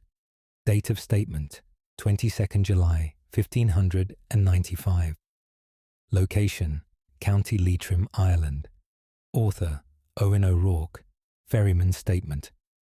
Regarding the passengers at Lough Gilwal, Owen O'Rourke, do state what I ferry across the Lough. I have worked this ferry for 30 years, carrying people and goods across the water. I know every stone of this shore, every tree along the banks. 3 months ago, something changed. I received my first strange passenger. Late evening, nearly dark. A man stood at the dock, waiting silently. I had not seen him approach. He wore old-fashioned clothes, centuries out of date. I asked where he wished to go. He pointed across the water, spoke no words. I took his coin, helped him aboard. As we crossed, he stared at the water, never blinked, never moved. When we reached the far shore, he stepped off, walked into the trees. I called after him. The forest there is wild, no paths, no settlements. He did not turn, simply vanished among the trees. The next week another came, a woman this time. Same ancient clothing, same silence, same destination. I ferried her across. She too walked into the forest. Now they come every few days, sometimes one, sometimes 3 or 4, always in old clothes, always silent, always crossing to the wild shore, always disappearing into the trees. I asked others about them. No one else sees them. Only I do. They appear when I am alone, when no other passengers wait. Last night 6 came at once, standing in a row at the dock. Their faces were pale. Their eyes were empty. I ferried them across. They did not speak to each other, did not acknowledge each other, just stood silently, staring at the water. When we reached the far shore, they walked single file into the forest. I followed for the first time, wanted to know where they went. The trees grew thick quickly. The path they took was barely visible. I pushed through undergrowth, climbed over fallen logs. After 100 yards, I found something, a clearing. In the center stood ruins, an old church. Walls mostly collapsed, roof long gone. My 6 passengers stood among the ruins, stood in what was once the mauve. They faced what was once the altar. I watched from the trees.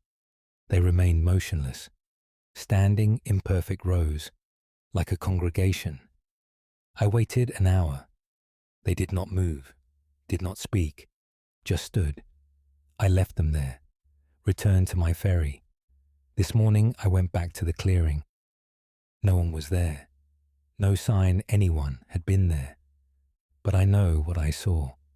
I know who I ferry, the dead, coming to their abandoned church, standing in silent worship, attending a service that will never begin, waiting for a priest who will never come. Owen O'Rourke, County Leitrim, Ireland, 22nd July 1595. Archive note: Dr. Nathaniel Ashcroft Church records indicate St. Fechin's Chapel, destroyed 1395. Lough Gill has been associated with supernatural sightings for centuries. O'Rourke's descendants continue the ferry service, report similar experiences. End of file. Case file NOA 1683R. Classification: Testimony of witness. Date of statement: 11th December 1683. Location: County Offaly, Ireland. Author: Sister Catherine Daly. Nun testimony concerning the footsteps in the corridor. Why? Sister Catherine Daly. Do testify about the walking. Our convent is quiet at night. Silence is our rule after complaint. We retire to our cells, pray privately, sleep. But every night at midnight, footsteps echo through the corridor, heavy boots, a man's tread. We have no men in the convent. No workmen stay after dark. The doors are locked and bolted. Yet the footsteps come, starting at the chapel door, walking the full length of the building, stopping at the end, then returning, walking back to the chapel, the same route every night. I hear them clearly. My cell is near the corridor. The sound is distinct. Boot heels on stone, steady and purposeful, not hurried, not hesitant, as if someone walks a familiar path. Other sisters hear them too, all 20 of us. Sister Mary dared to look one night, opened her door as the footsteps passed. The corridor was empty, but the footsteps continued, walking right past her. She felt a cold breeze, felt something brush her habit. She slammed the door, refused to look again. The Mother Superior investigated, walked the corridor during the day, searching for loose boards, for anything that might explain the sound. She found nothing. That night, she waited in the corridor, sat with a candle, determined to see what walked. At midnight, the footsteps began. She saw nothing, but she heard them approach, heard them walk directly toward her. She held up her crucifix. Because footsteps split, walked around her on both sides, avoiding where she sat, then merged again behind her, continued to the end. She stood, followed the sound. As the footsteps returned, they walked through her. She felt intense cold, felt something pass through her body. She collapsed. We found her in the morning. She would not speak of it for days. Finally, she told us what she felt. Rage, terrible rage and purpose. Whatever walks our corridor. It is angry. It has a task. Something it must do, over and over, every night, forever. We researched the convent's history. Before it was built, a manor house stood here, 300 years ago. A servant murdered his master. In the very room that is now the chapel, the servant tried to flee, ran down the corridor. The master's guards caught him, brought him back, forced him to walk that corridor, back to the scene of his crime. They made him walk it 100 times before they hanged him. He walks it still, every night, still fleeing, still being brought back, still trapped in that moment, still raging against his fate. Sister Catherine Daly County, Offaly, Ireland, 11th December, 1683. Archive note, Dr. Nathaniel Ashcroft. Property records confirm manor house ownership in 1383. Murder documented but servant's name lost. The footsteps have been reported by every convent generation since foundation in 1632. End of file. Case file NOA 1571B. Classification Journal entry. Date of statement 18th March 1571. Location County Carlow, Ireland. Author Father Edmund Burke, parish priest. Journal entry regarding the child at the window. Why, Father Edmund Burke, do record what I see from my window. The presbytery sits beside the church. My bedroom window overlooks the churchyard. I have lived here for 20 years. Know every grave, every monument, every tree. 6 weeks ago, I began seeing a child, a boy, perhaps 8 years old. He appears at dusk, stands among the graves, looking up at my window. At first, I thought he was lost. I went down to help him. When I reached the churchyard, he was gone. No sign of him anywhere. I searched thoroughly. The gates were locked. He could not have left, but he had vanished. The next evening he appeared again. Same place, same time. Standing very still, staring at my window. I waved. He did not respond. I went down again. Again, he vanished. This happened every evening. For weeks, I began to dread sunset, dread seeing that small figure, standing motionless, always watching. I asked the sexton about him. He saw nothing. No child in the churchyard. I asked the housekeeper. She saw nothing either. Only I could see him. Last week, I did not go down. I watched from my window instead. The boy stood in his usual spot, staring up at me. I watched him for an hour. He never moved, never blinked. As darkness fell completely, he began to fade, growing translucent, until I could see the gravestone behind him. Then he was gone. I researched the churchyard records, looking for a child buried there. I found one, 40 years ago, a boy named Finn, age 8. He died of fever. The day before he died, the priest visited, heard his confession, gave him last rites. That priest lived in this presbytery, slept in this room, the same room where I sleep, the same window where I stand. Perhaps Finn remembered the priest's face, the last face he saw with living eyes. Perhaps he searches for that face still, comes to the window each evening, looking for the priest who blessed him, looking for comfort in his endless night. Last night I did something. When Finn appeared, I held up my crucifix to the window, made the sign of blessing, whispered a prayer for his soul. The boy smiled, just for a moment. His face showed peace. Then he faded. He has not appeared since. Perhaps that was all he needed. One final blessing, one final prayer, to finally let him rest. I pray it is so. I pray he has found peace. But I watch at dusk anyway, waiting, wondering if he will return, if one blessing was enough, or if he will stand there forever. A child seeking comfort from a priest long dead. Father Edmund, Burke County, Carlow, Ireland, 18th March, 1571. Archive note: Dr. Nathaniel Ashcroft. Finn O'Byrne's grave located and verified. The previous priest, Father Aidan, died in 1532, 1 week after the child.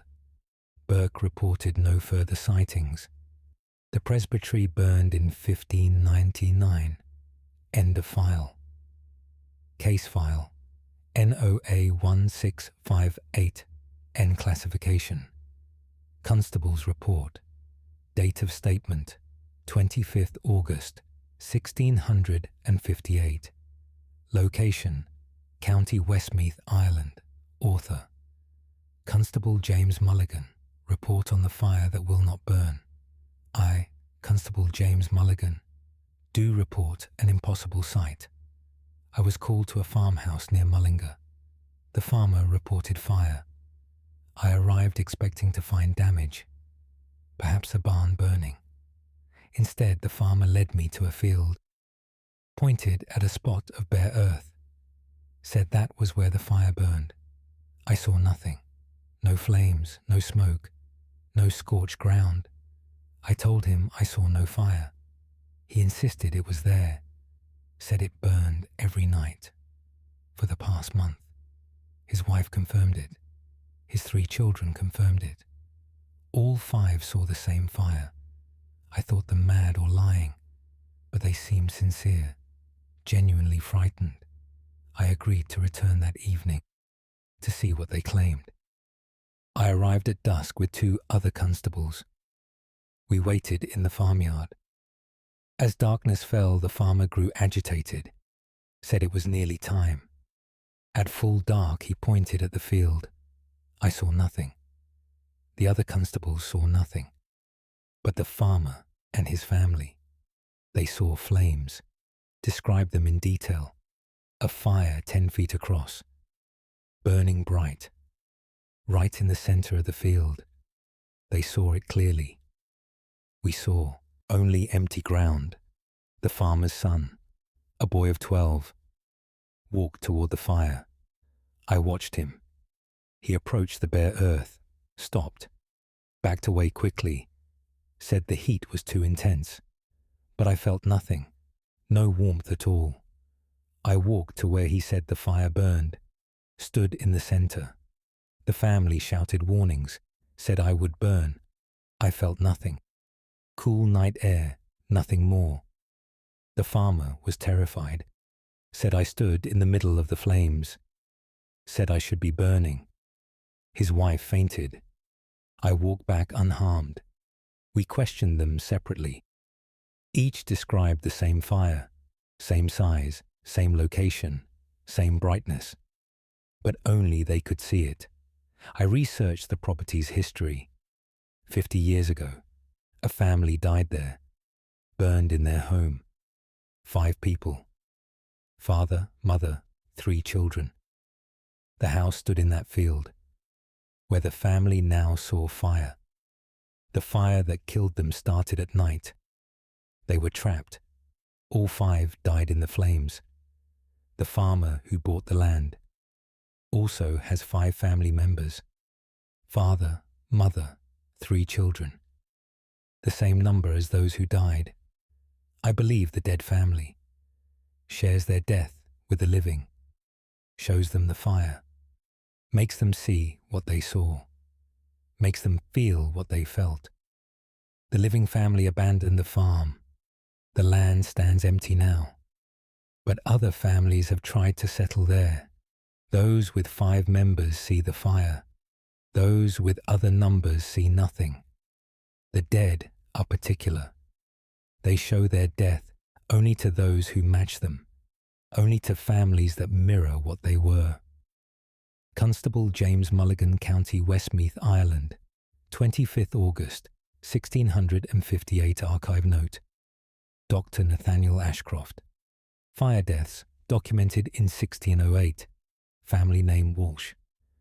Subsequent occupants consistently report identical phenomena when family composition matches. Property has remained largely vacant since 1702. End of file. Case file NOA 1553P. Classification. Witness account. Date of statement 6 June 1553.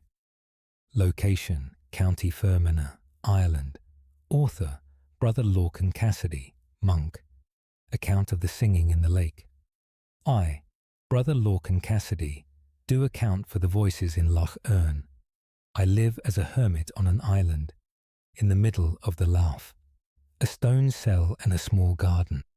I fish for food. Pray for salvation. The isolation suits me, until I heard the singing. It began 3 months ago, just after sunset. A woman's voice, rising from the water, singing in Old Irish, a lament, sad and beautiful. I stood at the shore listening. The voice came from deep water, far from any boat, far from any land, just a voice, floating on the air. After an hour it stopped. I heard it again the next night, and every night since. Always the same song, always the same voice. I asked fishermen if they heard it. They said no. The voice was mine alone. 1 week ago something changed. The voice multiplied. Now I hear 3 women singing, then 5. Last night there were 10. All singing the same lament, creating haunting harmonies. I cannot sleep, cannot pray, cannot think of anything else. The singing fills my mind. I researched the Lough's history. 200 years ago, Viking raiders came. They attacked a convent on the shore. The nuns fled to an island, my island. The Vikings followed in boats. The nuns had nowhere to run. They chose death over capture. They walked into the water. All of them, 20 nuns, singing hymns as they drowned. They still sing, every night, their voices rising from their graves, from the deep water. They sing the same hymns, the same prayers, forever. I am going mad with it. The voices never stop now. They sing during the day, during the night. 20 women's voices coming from the water, calling to me. Last night I stood at the shore. The voices were so close, so inviting. They wanted me to join them, to walk into the water, to add my voice to theirs. I almost did. I walked knee-deep before I stopped, before I remembered who I was. I fled back to my cell, barred the door, but I can still hear them singing, still hear them calling. I am leaving this island, abandoning my hermitage. The isolation I sought has become a trap. I cannot stay here, cannot listen anymore. If I do, I will walk into the water. I will join their eternal choir. Brother Lorcan, Cassidy County, Fermanagh, Ireland, 6 June 1553. Archive note: Dr. Nathaniel Ashcroft. Viking raids on Lough Erne documented 923 AD. The convent's destruction and nun drownings are recorded in Annals of Ulster. Brother Cassidy's hermitage was found abandoned. He never reached the mainland. End of file. Case file NOA 1676W. Classification: Testimony of witness. Date of statement: 30th November 1676. Location: County Armagh, Ireland. Author: Reverend Samuel Whitfield. Vicar testimony regarding the congregation that appears. I, Reverend Samuel Whitfield, do testify about the phantom worshippers. Every Sunday I preach to my congregation, good people from the town and farms, perhaps 60 souls on average, but twice now I have seen more, many more. It happened first on Easter Sunday. I began my sermon as usual, looked out at the pews. They were full, completely full. People I had never seen before, filling every available space, standing in the aisles, crowding the back of the church. There must have been 300 people. I paused in shock. My regular parishioners looked confused. They saw the church as normal. 60 people, empty pews, but I saw hundreds. I continued preaching, my voice shaking. The additional people watched me intently. Their faces were serious, attentive, but something was wrong with them. Their clothes were centuries old. Their faces were too pale, their eyes too dark. I tried to focus on my regular congregation, but the others drew my attention. They mouthed the prayers along with us. They sang the hymns, but I heard no additional voices, only my regular 60. After the service ended, my congregation filed out normally, but the others remained, stayed in their seats, watching me. I approached the nearest one, an old man in the front pew. I spoke to him. He did not answer, did not acknowledge me. I reached out to touch his shoulder. My hand passed through him. He was not solid, not real, not alive. I ran from the church. When I looked back through the door, they were gone, all of them. The church stood empty. I told no one.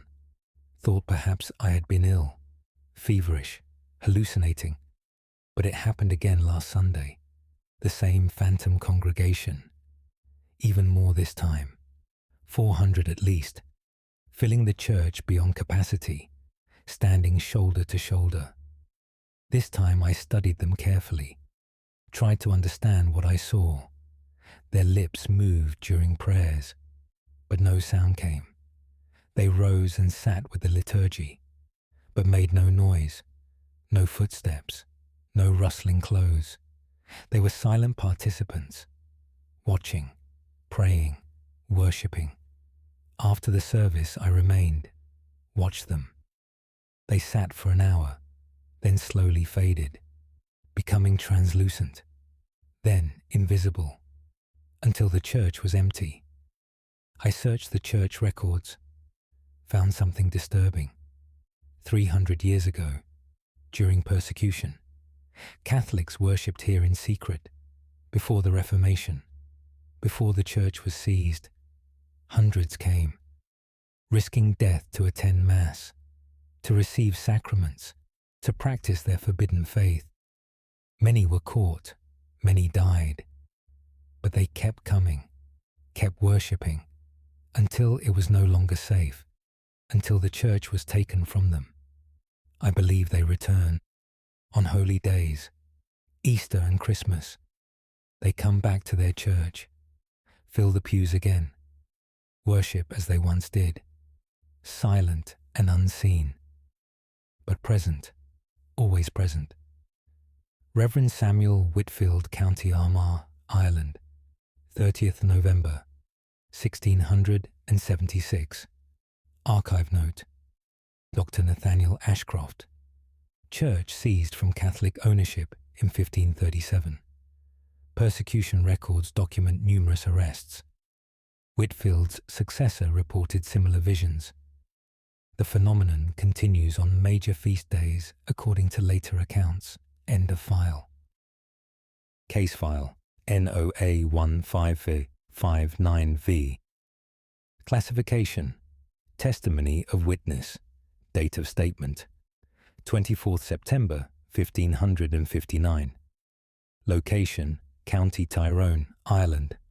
Author: Father Seamus MacLachlan, parish priest. Testimony regarding the mirror at Dungannon the Worse. Father Seamus MacLachlan, do testify about the looking glass. Lord O'Neill purchased a mirror from a merchant, a large ornate piece, framed in dark wood, carved with strange symbols. He hung it in his great hall. Within days his household grew uneasy. Servants avoided the hall, made excuses not to pass the mirror. Lady O'Neill complained of nightmares. She saw things in the reflection, things that were not there. Lord O'Neill dismissed her concerns, said it was a woman's fancy. But then his daughter saw it too. The girl was 10 years old. She looked into the mirror, screamed, ran from the hall sobbing. She said a face looked back at her, not her own face, a man's face, old and angry, staring out from the glass. Lord O'Neill examined the mirror himself, saw nothing unusual, only his own reflection. But that night he summoned me. Something had happened. His son had looked into the mirror. The boy stood transfixed, staring at his reflection, would not move, would not respond. They pulled him away forcibly. The boy has not spoken since. He stares at walls, his eyes vacant. I went to examine the mirror. It appeared ordinary. Fine craftsmanship, good silver backing.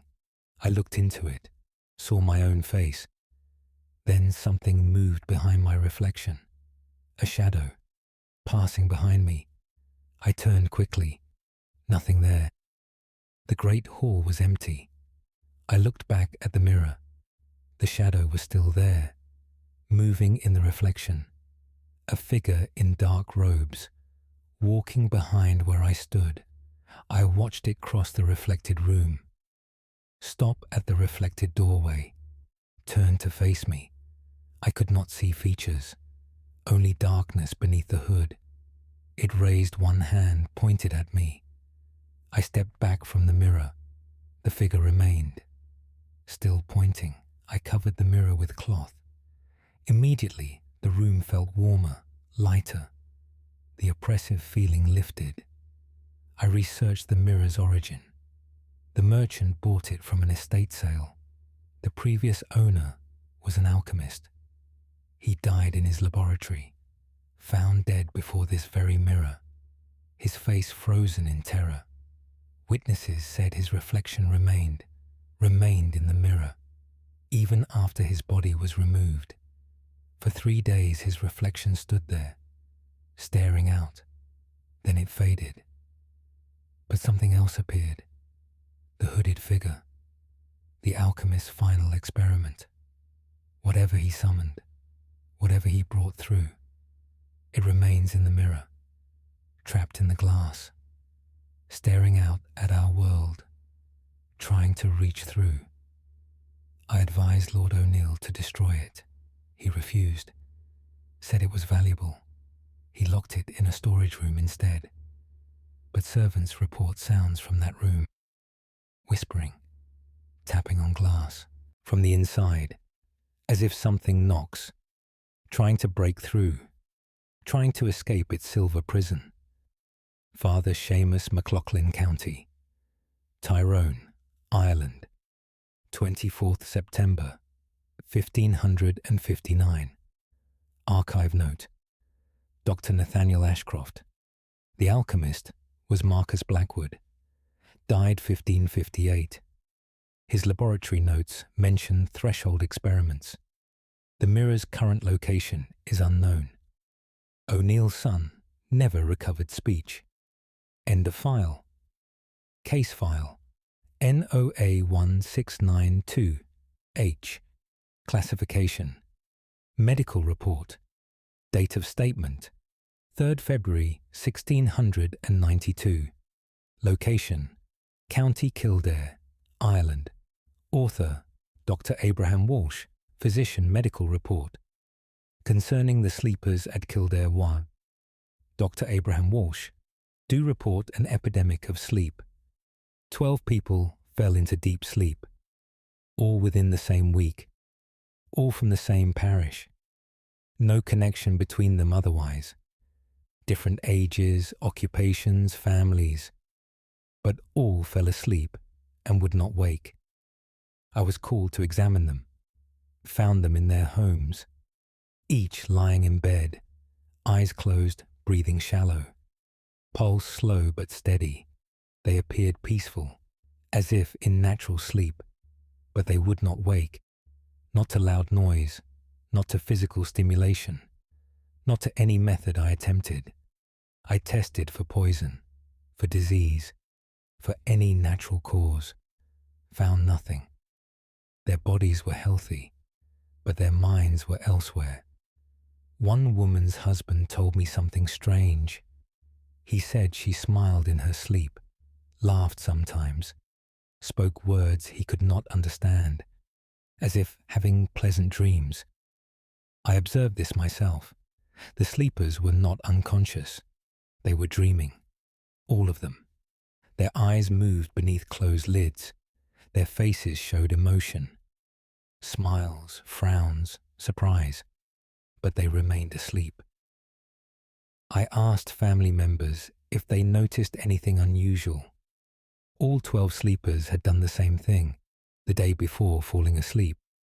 They visited the old fairy fort, an ancient earthwork north of town, a ring of raised earth and stones.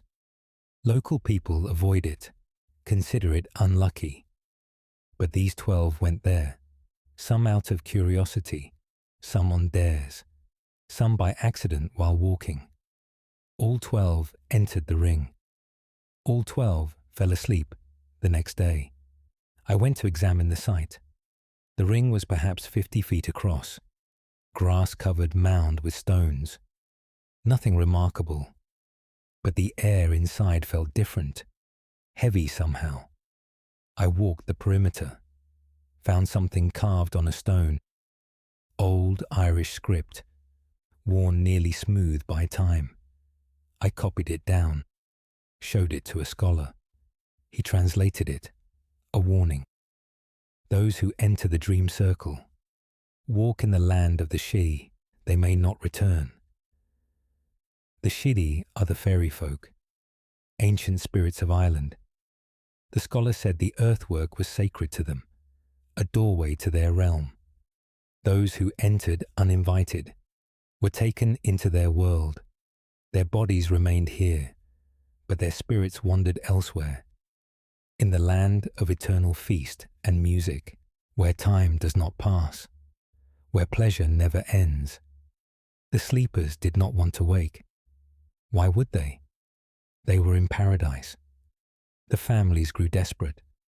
I had no treatment, no way to bring them back. After 1 month, 3 died. Simply stopped breathing, starved despite our attempts to feed them. After 2 months, 5 more died. The remaining 4 sleep still. It has been 6 months now. They smile as they sleep, lost in dreams of the Shidhi. Their families have given up hope. Sometimes I wonder if they are the lucky ones, to live in eternal dreams, to never face the harsh world again. Dr. Abraham Walsh County, Kildare, Ireland, 3rd February, 1692. Archive note, Dr. Nathaniel Ashcroft. The earthwork dates to pre-Christian era, approximately 200 BC. Similar sites throughout Ireland carry identical warnings. The 4 remaining sleepers died within the year. The site has been fenced since 1701. End of file. Case file NOA 1566L. Classification Prison record. Date of statement 19th May 1566. Location County Cork, Ireland. Author Warden Michael O'Driscoll. Record of the execution that failed I. Warden Michael O'Driscoll. Do record an impossible event.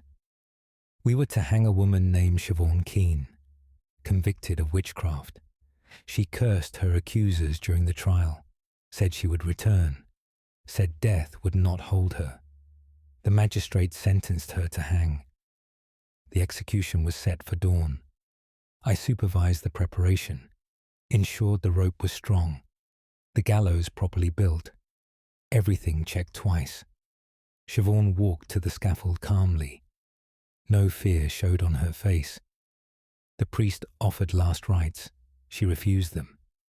She looked at the crowd gathered, spoke in a clear voice. I will return before sunset. You will see me walk again. Death has no power over me. The crowd murmured nervously. I signaled the executioner. The noose was placed, the hood drawn over her face. The trapdoor opened. She fell. The rope snapped tight. I heard her neck break. The physician confirmed death immediately. Siobhan Keane was dead. We left her hanging the required hour, then cut her down. The body was placed in a coffin, nailed shut, taken to the churchyard. The priest refused burial on consecrated ground. She was buried outside the walls, 6 feet deep. I watched them fill the grave, watched them pile stones on top, to keep her down. I returned to the prison satisfied. The execution was complete. That evening as the sun set, a guard came running, said someone was at the prison gate, demanding entry. I went to see. A woman stood there, covered in dirt, her dress torn, her hands bleeding. It was Siobhan Keane. I recognized her face, her voice, the same woman we had hanged, the same woman we had buried. She looked at me with hatred. I told you I would return. Death refused me. The earth spat me out. You cannot kill me. I called. The guards. They seized her. We locked her in a cell, sent for the physician. He examined her, found the rope burns on her neck, found dirt under her fingernails. She had clawed her way out, climbed from 6 feet down, pushed aside the stones, emerged from her grave. We sent men to the churchyard. The grave was open. Dirt scattered everywhere. The coffin lid torn off from the inside. The rope marks on the wood. Fingernail scratches. She had woken underground, woken in darkness, buried alive or returned to life. We did not know which. The magistrate was summoned. He ordered her burned, said hanging was not sufficient. She must be destroyed completely. The pyre was built that night. Siobhan was bound to the stake.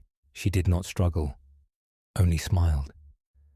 Fire will not hold me either. They lit the pyre. The flames rose high. I watched until there was nothing left, only ashes. I collected them myself, scattered them in running water. That was 3 months ago. She has not returned. But sometimes at night, I hear knocking at the prison gate. I do not answer. I fear what I might see. Warden Michael O'Driscoll, County Cork, Ireland, 19th May, 1566. Archive note. Dr. Nathaniel Ashcroft. Records confirm both execution and exhumation. The physician's testimony corroborates unusual circumstances. No further sightings documented, though local legends persist about a woman who defied death. End of file. Case file. NOA 1641D. Classification. Witness statement. Date of statement. 12th July 1641. Location. County Sligo, Ireland. Author. Brother Finn O'Malley, monk. Statement regarding the bells that ring themselves. I, Brother Finn O'Malley, do state what happens in our bell tower. Our monastery has 3 bells, cast 500 years ago, each with a distinct tone. We ring them to mark the hours, to call brothers to prayer, but for the past year, the bells ring without us, at hours not prescribed, at 3 in the morning, at random afternoon times, all 3 bells at once, creating discordant sounds. No pattern we can discern, no rhythm we recognize. Brother Aidan checks the ropes daily. They hang still. No wind moves them. No animal could pull them. Yet the bells ring. We hear them clearly. The entire monastery hears them. The entire village hears them. Complaints have been made. People cannot sleep, cannot work. The constant irregular ringing disturbs everyone. Last week I climbed the tower, determined to discover the cause. Brother Kieran accompanied me. We reached the bell chamber. The 3 bells hung silent. We inspected them thoroughly, found nothing unusual. As we stood there, the bells began to ring, all at once, violent swinging. We both jumped back. No hands touched them. No ropes pulled them. They rang of their own will. The sound was deafening. We covered our ears, watched in horror. The bells swung, wildly, faster than any human could ring them, creating sounds they were never meant to make, clashing tones, painful to hear. After 10 minutes they stopped, fell silent as suddenly as they began. Brother Kieran wept, said we had witnessed something unholy, something wrong. I searched the monastery's history. 500 years ago, when the bells were cast, the bell maker fell from this tower, fell while installing them. He died on the ground below. His last sound was the bells ringing. Someone pulled the rope as he fell. The bells rang above his broken body. The brothers say he never stopped working. His task was unfinished. He had not heard the bells ring properly, had not tested them, had not approved them. So he returns, rings them at all hours, testing them still, trying to find the perfect sound, the sound he never heard in life. We tried blessing the bells, tried exorcising the tower. Nothing stops the ringing. Every night they sound, sometimes soft and slow, sometimes wild and violent, always at unexpected hours. The brothers have grown accustomed to it, sleep through the ringing now. But visitors are frightened. They hear the bells, hear the impossible sounds, know that no living hand makes them. The bell maker works still. 500 years past his death, still testing, still ringing, still trying to complete his work that will never be finished. Brother Finn O'Malley, County Sligo, Ireland, 12th July 1641. Archive note: Dr. Nathaniel Ashcroft. Bellmaker was William Connolly, died 1141. The bells are noted for unusual tonal qualities even when rung normally. Automated recording equipment installed in 1891 captured bell sounds with no human present. End of file. Case file NOA 1584Q. Classification: Testimony of witness. Date of statement: 27th October 1584. Location: County Wicklow, Ireland. Author: Sister Agnes Byrne. Prioress testimony concerning the nun who walks through walls. Sister Agnes Byrne, do testify about Sister Catherine. She died 3 years ago, a woman of great devotion. She lived in the convent 40 years, knew every room, every corridor, every stone. When she died, we buried her properly, said prayers for her soul, mourned her passing. But she did not leave. We see her often, walking the halls, moving through rooms, going about her daily routine, as if death had not occurred. The first sighting was Sister Mary. She saw Catherine in the chapel, kneeling at prayer. Sister Mary approached to speak with her. Catherine stood, walked toward the door, walked through the closed door, simply passed through solid wood, disappeared. Sister Mary screamed, brought all of us running. We searched the chapel. Catherine was not there. Since then, we all have seen her. She appears at prayer times, kneels in her usual place, prays silently, then departs through walls. She never acknowledges us, never speaks, never looks our way. She follows her old schedule exactly. Chapel for matins, refectory for meals, garden for work, cell for rest. But she is not solid. We can see through her, see the walls behind her translucent form, and she walks through obstacles, through doors, through walls, through other people. Sister Joan stood in Catherine's path once, tried to block her, to force acknowledgement. Catherine walked forward, passed through Sister Joan's body. Joan said it was like ice water, freezing cold passing through her. She collapsed and was ill for days. We have learned not to interfere. We let Catherine complete her rounds, let her follow her routine. She has been doing this for 3 years, every day. The same schedule. Prayer, meals, work, rest. Forever repeating the life she loved, the life she lived for 40 years. Death has not released her. Perhaps she does not know she died. Perhaps she is so accustomed to this life, she cannot imagine another. The bishop visited last month. He witnessed Catherine himself, saw her walk through the refectory wall. He attempted an exorcism, commanded her to depart, to rest in peace. Catherine appeared that evening anyway, followed her schedule as always. The exorcism had no effect. Whatever binds her here is stronger than holy commands, stronger than prayers. She is bound by habit, by 40 years of routine, by a life so regimented, so devoted, that even death cannot break it. We live alongside her now. The ghost of Sister Catherine, still devoted, still faithful, still following the rule, forever and ever, without end.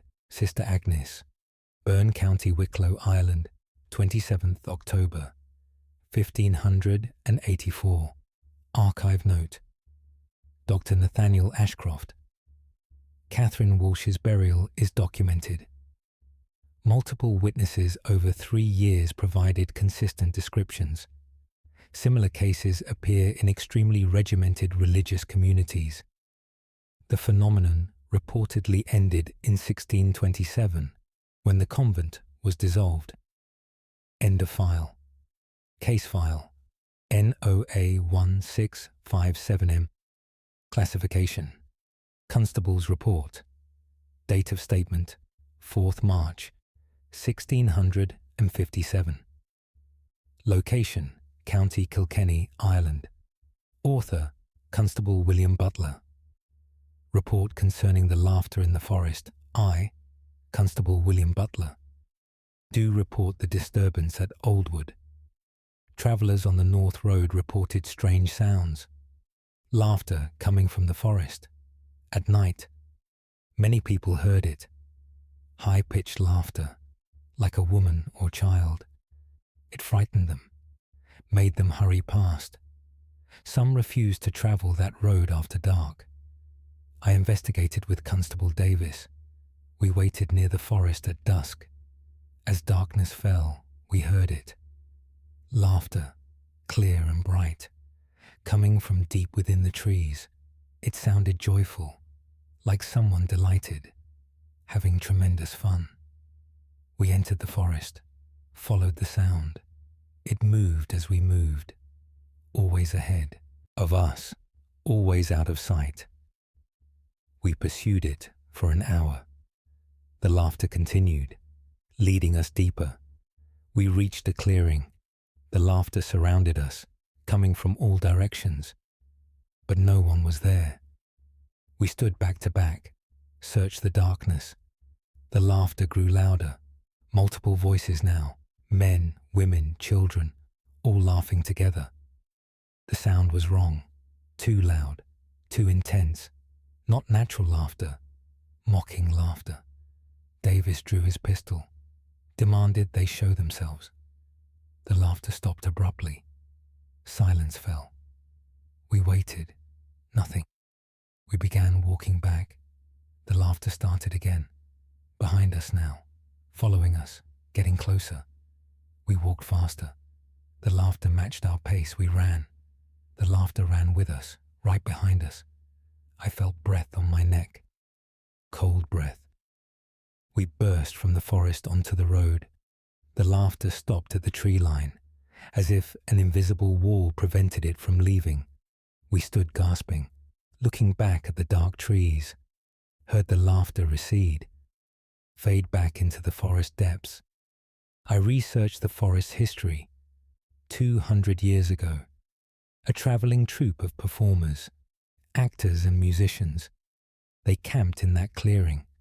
A fire started in the night, trapped them all. 20 people died, burned while they slept. The villagers say they still perform, still play in their forest camp, laughing and singing, entertaining an audience that does not exist. They invite travellers to join them, to follow the laughter, to enter their clearing. Those who do are sometimes found days later, wandering the forest, confused and unable to speak. Some are never found. The laughter takes them, draws them into the endless performance. I have posted warnings. The road is to be avoided after dark. The forest is forbidden. But still I hear reports. Still people hear the laughter. Still some follow it, drawn by the sound of joy, never realizing it comes from the dead, never knowing they walk toward fire. Constable William Butler, County Kilkenny, Ireland, 4th March, 1657. Archive note: Dr. Nathaniel Ashcroft. Fire deaths documented in 1457. 3 disappearances in the forest between 1657 to 1659 match Butler's warning. The clearing remains a point of unusual activity. Local population continues to avoid it. End of file. Case file NOA 1578F. Classification: Journal entry. Date of statement: 18th August 1578. Location, County Donegal, Ireland. Author, Father Patrick Gallagher, parish priest. Journal entry regarding the confessions heard by no one. I, Father Patrick Gallagher, do record a troubling occurrence. My confessional has been used for 200 years. Countless sins heard within its walls. Countless absolutions given. But recently something has changed. I hear confessions from people who are not there. It began 1 month ago. I sat in the confessional awaiting penitence. Someone entered the other side. I heard the door close, heard someone kneel. I waited for them to speak. A woman's voice began, old and trembling. She confessed her sins, spoke of lies told, of cruelty to servants, of pride and vanity. I listened carefully. When she finished, I began the absolution. I heard her leave. The door opened and closed. I emerged to see who she was, to offer additional counsel. The church was empty. No woman, no one at all. The next day it happened again. A man's voice this time, confessing theft and betrayal. I granted absolution, emerged to find no one. This has happened daily since. Different voices, men, women, old, young, all confessing sins, all seeking forgiveness, but none are present. I hear them clearly, hear every word, but when I open the door, I am alone. Yesterday something different occurred. A child's voice, a little girl, crying as she confessed. She said she stole bread. Her mother was starving. She took bread from the church. Bread meant for communion. She felt terrible guilt, begged for forgiveness. I told her God understood, that feeding the hungry was no sin. I heard her sob with relief, heard her leave. I opened the door quickly. No child, but on the kneeler, I found something, a small piece of cloth, ancient and rotted, with breadcrumbs on it, very old crumbs, turned to dust when I touched them. I showed this to the sexton. He knew immediately. 200 years ago, during famine, a girl was caught stealing communion bread. The priest of that time was harsh. He refused her confession, refused her absolution, sent her away unforgiven. She died of hunger days later, still carrying her sin, still seeking forgiveness. I believe she has been returning for 200 years, coming to confess, but finding no priest who would hear her, until now, until I answered. Now they all come, all the unforgiven, all who died with unabsolved sins, all who still seek peace. They line up in my church, invisible penitents, waiting their turn, confessing to empty air, receiving the forgiveness. They were denied in life. I sit in the confessional for hours now, hearing voices, granting absolution to the dead. Father Patrick Gallagher, County Donegal, Ireland. 18th August, 1578, archive note. Dr. Nathaniel Ashcroft. Parish records confirm harsh priest in 1378. Dismissed for excessive severity. The cloth fragment was tested and dated to 14th century. Gallagher's successors reported similar experiences until the confessional was removed in 1702. End of file. Case file NOA 1689B. Classification Medical account. Date of statement 21st November 1689. Location County Clare, Ireland. Author Dr. Richard Lynch. Physician. Account of the plague that left no bodies. I, Dr. Richard Lynch, do account for the impossible illness. A village near Ennis reported plague. 12 people fell ill within days.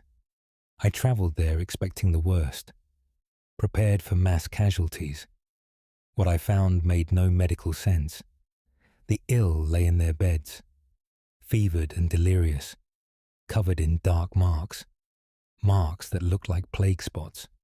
But something was wrong. The marks moved, shifted position on their skin, appeared on arms, then on faces, then on chests, moving like living things. I examined one man closely, watched a mark travel from his hand, up his arm, across his shoulder, to his neck.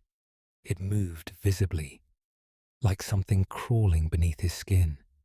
The man screamed, said they were inside him, thousands of them, moving through his body, eating him from within. But I saw no wounds, no breaks in the skin, only the dark marks moving. All 12 patients reported the same sensation, things crawling inside them, things they could feel but not see, things that consumed them slowly. I tried every treatment, bleeding, purging, herbs. Nothing helped. The marks continued spreading, continued moving. After 3 days, the first patient died. We prepared the body for burial, but when we moved him, the body was empty, completely hollow, like a shell, no weight at all. When we opened his shirt, we saw why. His chest was collapsed, his stomach flat, as if everything inside had been removed. We examined him more closely, found a small tear in the skin over his heart, the only break in the flesh. Through it, we could see inside. The body was empty, organs, bones, blood, all gone. Only skin remained, a hollow human shape. All 12 died within a week. All 12 bodies were the same. Empty husks. Everything consumed from within. We burned the bodies, burned the houses, burned everything they touched. The marks did not spread further. No one else fell ill. But the question remains, what were those marks? What moved beneath their skin? What consumed 12 people, leaving only empty shells? I examined the village's history. 300 years ago, a woman was executed there, accused of witchcraft, of summoning demons, of setting curses. Before she died, she cursed the village, said invisible things would come, would devour them from within, would leave nothing but empty husks. Her curse lay dormant for centuries. Then it woke, killed 12 people, then went dormant again. The village still stands, but the people live in fear, wondering when the marks will return, when the crawling will begin again, when they will be consumed, leaving nothing behind. Richard Lynch County, Clare, Ireland, 21st November 1689. Archive note. Dr. Nathaniel Ashcroft.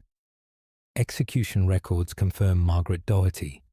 Burned 1389. Medical impossibility of empty bodies is documented by multiple witnesses. The village was gradually abandoned. Last resident departed in 1723. End of file. Case file. NOA 1598W. Classification. Witness account date of. Statement. 15th April, 1598. Location. County Waterford, Ireland. Author. Brother Dermot Walsh, monk. Account of the book that writes itself. I, Brother Dermot Walsh, do account for the manuscript. I work in the monastery scriptorium. My task is copying sacred texts, preserving knowledge. 3 months ago, I found a blank book. Beautiful vellum pages, leather binding, gold clasp. Someone left it on my desk. No note explaining its presence. I assumed it was for a new project. I opened it to examine the pages. They were completely blank, perfect for illumination.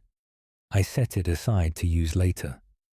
The next morning, I opened it again. The first page was no longer blank. Text covered it, written in perfect Latin. Beautiful script. Better than my own hand.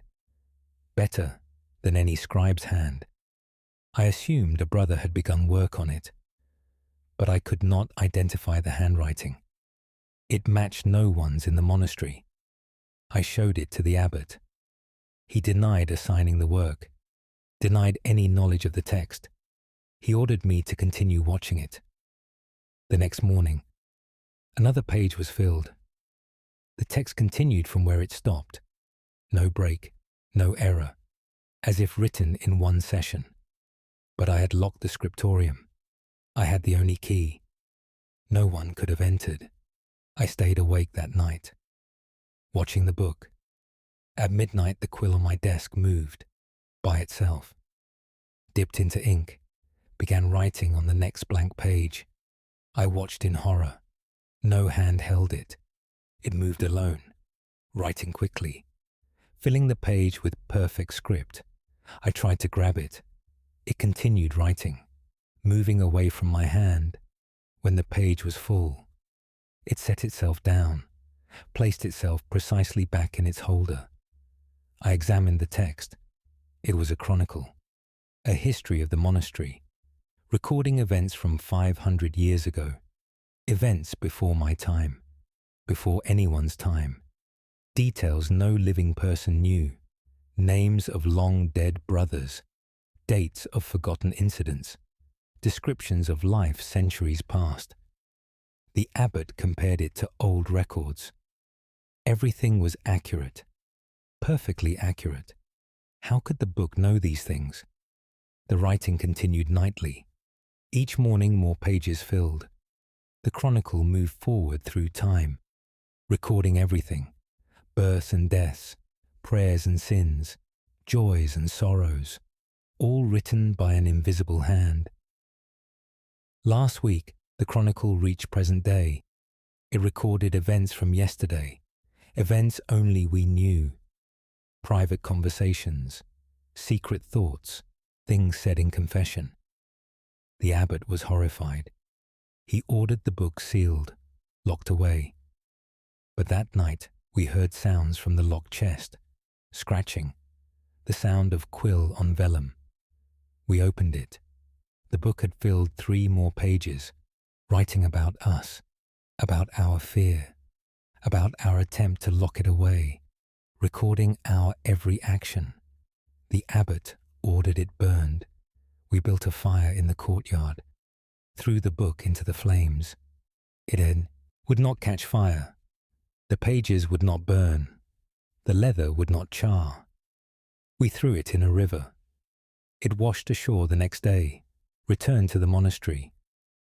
We buried it in consecrated ground. It appeared on my desk 2 days later. We have given up trying to destroy it. The book wants to record, wants to preserve, wants to tell our story. We let it write. Every night it fills more pages, recording everything we do, everything we say, everything we think, making a chronicle that will never end. Brother Dermot Walsh, County Waterford, Ireland, 15th April, 1598. Archive note, Dr. Nathaniel Ashcroft. The manuscript's location is unknown after monastery dissolution. Similar self-writing texts appear in folklore, but rarely with corroborating witnesses. If authentic, this represents unprecedented autonomous documentation. End of file. Case file. NOA1621S classification. Testimony of witness date of statement. 9th June 1621. Location: County Galway, Ireland. Author: Father Colin Brennan, parish priest. Testimony regarding the children who do not OIH. Father Colin Brennan. Do testify about the immortal children. I have served this parish for 30 years. I know every family, every child born here. But some children never change, never grow older. I first noticed it 15 years ago. A boy named Liam. He was 5 years old then. He is 5 years old now. Same height, same face, same voice. Exactly the same. His mother does not see it. When I mention his appearance, she looks confused. Says of course he is growing.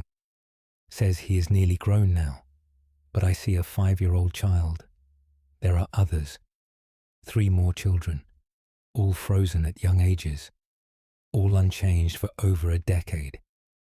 Their families see them age normally, see them grow and mature. But I see the truth. They remain children, eternal children. I tested this carefully, made notes of their heights, their features, checked my notes years later. No change, exactly the same. I asked other villagers about them. Some see the children as I do, unchanging. Others see them as their families do, growing normally. The village is divided. Half see the truth, half see the illusion. Last week, I confronted Liam's mother, showed her my drawings from 10 years ago. The boy was identical. She laughed, said I had drawn him recently, said I was confused. She brought out Liam, asked me what I saw. I saw a 5-year-old boy. She saw a young man of 15. She spoke to him. He answered in a child's voice, but she heard a young man's voice. She touched his shoulder, at the height of a 15-year-old. But I saw her hand floating in empty air, a foot above the child's actual shoulder. We occupied different realities, saw different versions of the same children. I researched the parish history, found something disturbing. 100 years ago, 4 children died, drowned in the river, all during the same summer, all aged 5 to 8 years. Their names matched these children. Liam, Maeve, Seamus, Bridget. The same 4 children I see unchanged. They were buried in the churchyard. But they returned as children, returned to their families. The families accepted them, raised them again, see them grow again. But it is illusion. The children are ghosts, forever young, forever the age they died. Only some can see the truth, see them as they really are. Small children, playing in the village, living with families who love them, families who cannot see, cannot know, that their children died a century ago and never truly came home. Father Colum, Brennan County, Galway, Ireland, 9th June, 1621 archive note. Dr. Nathaniel Ashcroft. River drownings documented in 1521, 4 children confirmed. Parish records show families with these names, but genealogical connection unclear. Phenomenon suggests selective perception based on observers' sensitivity to supernatural presence. End of file. Case file NOA1569T. Classification. Prison Officers Report. Date of statement 28th December 1569. Location County Limerick, Ireland. Author Henry Fitzgerald. Prison Officer. Report concerning the prisoner who became shadow. Henry Fitzgerald. Do report an impossible transformation. We held a man named Rory Quinn, convicted of highway robbery, sentenced to 20 years. He was a large man, strong and violent, caused trouble regularly. After 5 years, he began to change, not in temperament, in substance. His flesh grew pale, almost grey. His features became less distinct, like a fading painting. Other prisoners noticed, kept their distance from him, said he was not right, said he was becoming something else. I dismissed their fears. Prisoners are superstitious. But I watched Quinn carefully. The changes continued. After 6 years, his edges blurred, where his body ended, and air began. The boundary was unclear, uncertain. He moved differently too, glided rather than walked, made no sound, left no footprints in dust. After 7 years, he was nearly transparent. I could see the wall behind him, see through his body to the other side. His voice had changed, become a whisper, like wind through cracks. The other prisoners refused to share a cell with him. We gave him a cell alone, watched through the door slot. He sat motionless for hours. Sometimes we could not see him at all. He had faded completely, only to reappear later, more faded than before. After 8 years, Quinn was barely there, a shadow, a darkness in the shape of a man, but no solid form. I reported this to the governor. He came to see for himself, stood outside Quinn's cell. Quinn emerged from the corner, a moving shadow, walking across the cell. The governor stumbled backward, demanded we release Quinn, said we could not hold a shadow. We opened the cell door. Quinn drifted out, moved past us, made no sound, cast no shadow of his own, because he had become shadow. He passed through the prison, through locked doors, through solid walls. Guards saw him drift by, saw the darkness move. He reached the outer wall. We thought he would pass through, escape into the world. But he stopped, pressed against the wall, could not pass through, even as shadow. He was still imprisoned, still bound by his sentence. 12 years remained. He could not leave. He drifted back inside, returned to his cell, sits there still, a shadow in the corner, barely visible, barely existing, serving his sentence, fading more each day.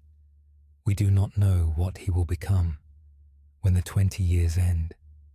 Will he return to flesh, or will he be gone completely, vanished into darkness, a man who became shadow and could not find his way back? Henry Fitzgerald, County Limerick, Ireland, 28th December 1569. Archive note: Dr. Nathaniel Ashcroft. No release records exist for Rory Quinn. Prison was demolished in 1621. Witnesses reported shadow figures in the ruins for decades afterward. The phenomenon defies natural explanation. End of file. Case file NOA 1674 K. Classification. Medical notes. Date of statement 13th September 1674. Location: County Kerry, Ireland. Author: Dr. Samuel O'Sullivan, physician. Notes regarding the patient who forgot how to die.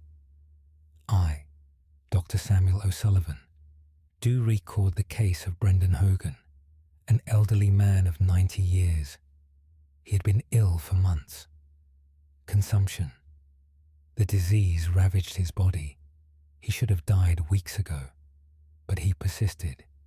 I visited him daily, each day expecting to find him gone, each day finding him still breathing, still clinging to life.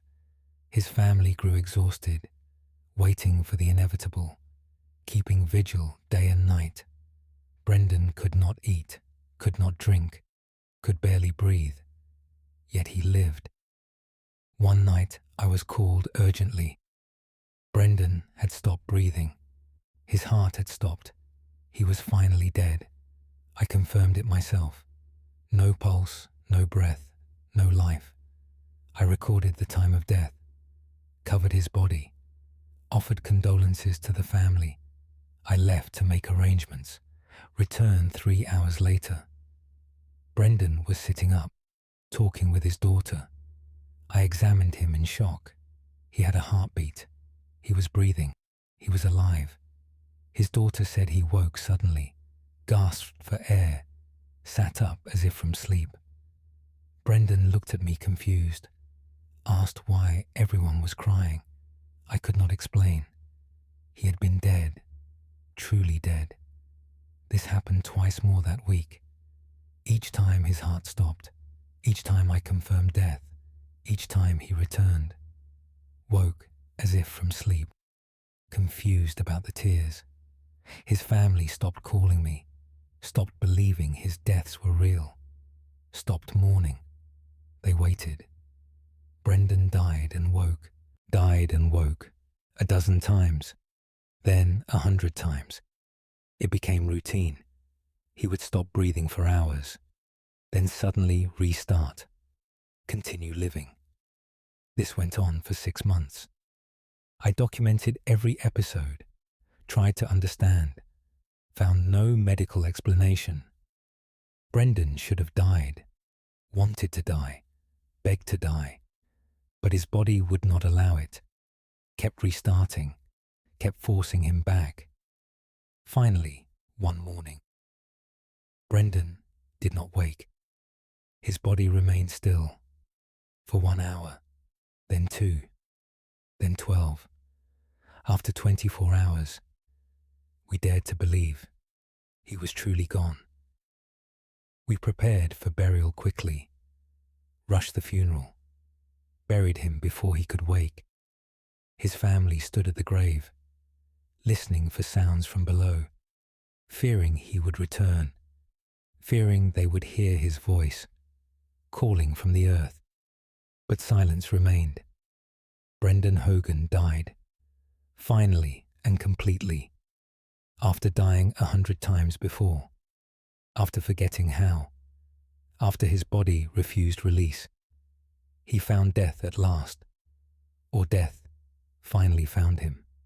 Dr. Samuel O'Sullivan, County Kerry, Ireland, 13 September 1674. Archive note.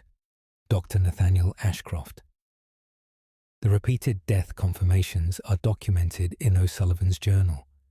Multiple witnesses verified the resurrections. Medical impossibility suggests supernatural intervention. The grave has never been disturbed. End of file. Case file NOA 1556. Classification. Witness statement. Date of statement 2nd January 1556. Location County Louth, Ireland. Author Sister Bridget Murphy. Nun statement regarding the prayer that never ends. I, Sister Bridget Murphy, do state what we hear in our chapel. A voice prays there constantly, day and night, without pause, without rest. We have heard it for 10 years. A woman's voice, speaking Latin prayers, the same prayers repeatedly. Ave Maria, Pater Noster, Gloria Patri, over and over, in endless cycle. We thought at first a sister prayed devotedly, but we searched. The chapel was empty, yet the voice continued, clear and constant. We all hear it, 20 sisters, all witness to the same voice, the same prayers. Some find it comforting, a constant reminder of devotion. Others find it disturbing. Prayers should have pauses, moments of silence, moments of rest. But this voice never stops, never takes breath, never hesitates, just continues, forever praying. I tried to pray alongside it once, matched my voice to its rhythm. After an hour, my voice was hoarse. After 2 hours, I could barely speak. But the chapel voice continued, strong and clear, no strain, no weakness, just eternal prayer. The abbot investigated, came with 3 priests. They heard the voice clearly, tried to determine its source, walked every inch of the chapel. The voice came from everywhere and nowhere, from the very air itself. They attempted an exorcism, read the rites over the chapel, commanded any spirit to depart. The prayers continued throughout, continued during the exorcism, continued after the priests left. Nothing silenced them. I researched our convent's history. 300 years ago, a nun took a vow. Sister Aoife, she vowed to pray without ceasing, to dedicate every moment to God. She prayed day and night, barely sleeping, barely eating, only praying. She died after 3 years, died on her knees in the chapel, died mid-prayer, the Ave Maria unfinished on her lips. Her sisters found her at dawn, still kneeling, still facing the altar.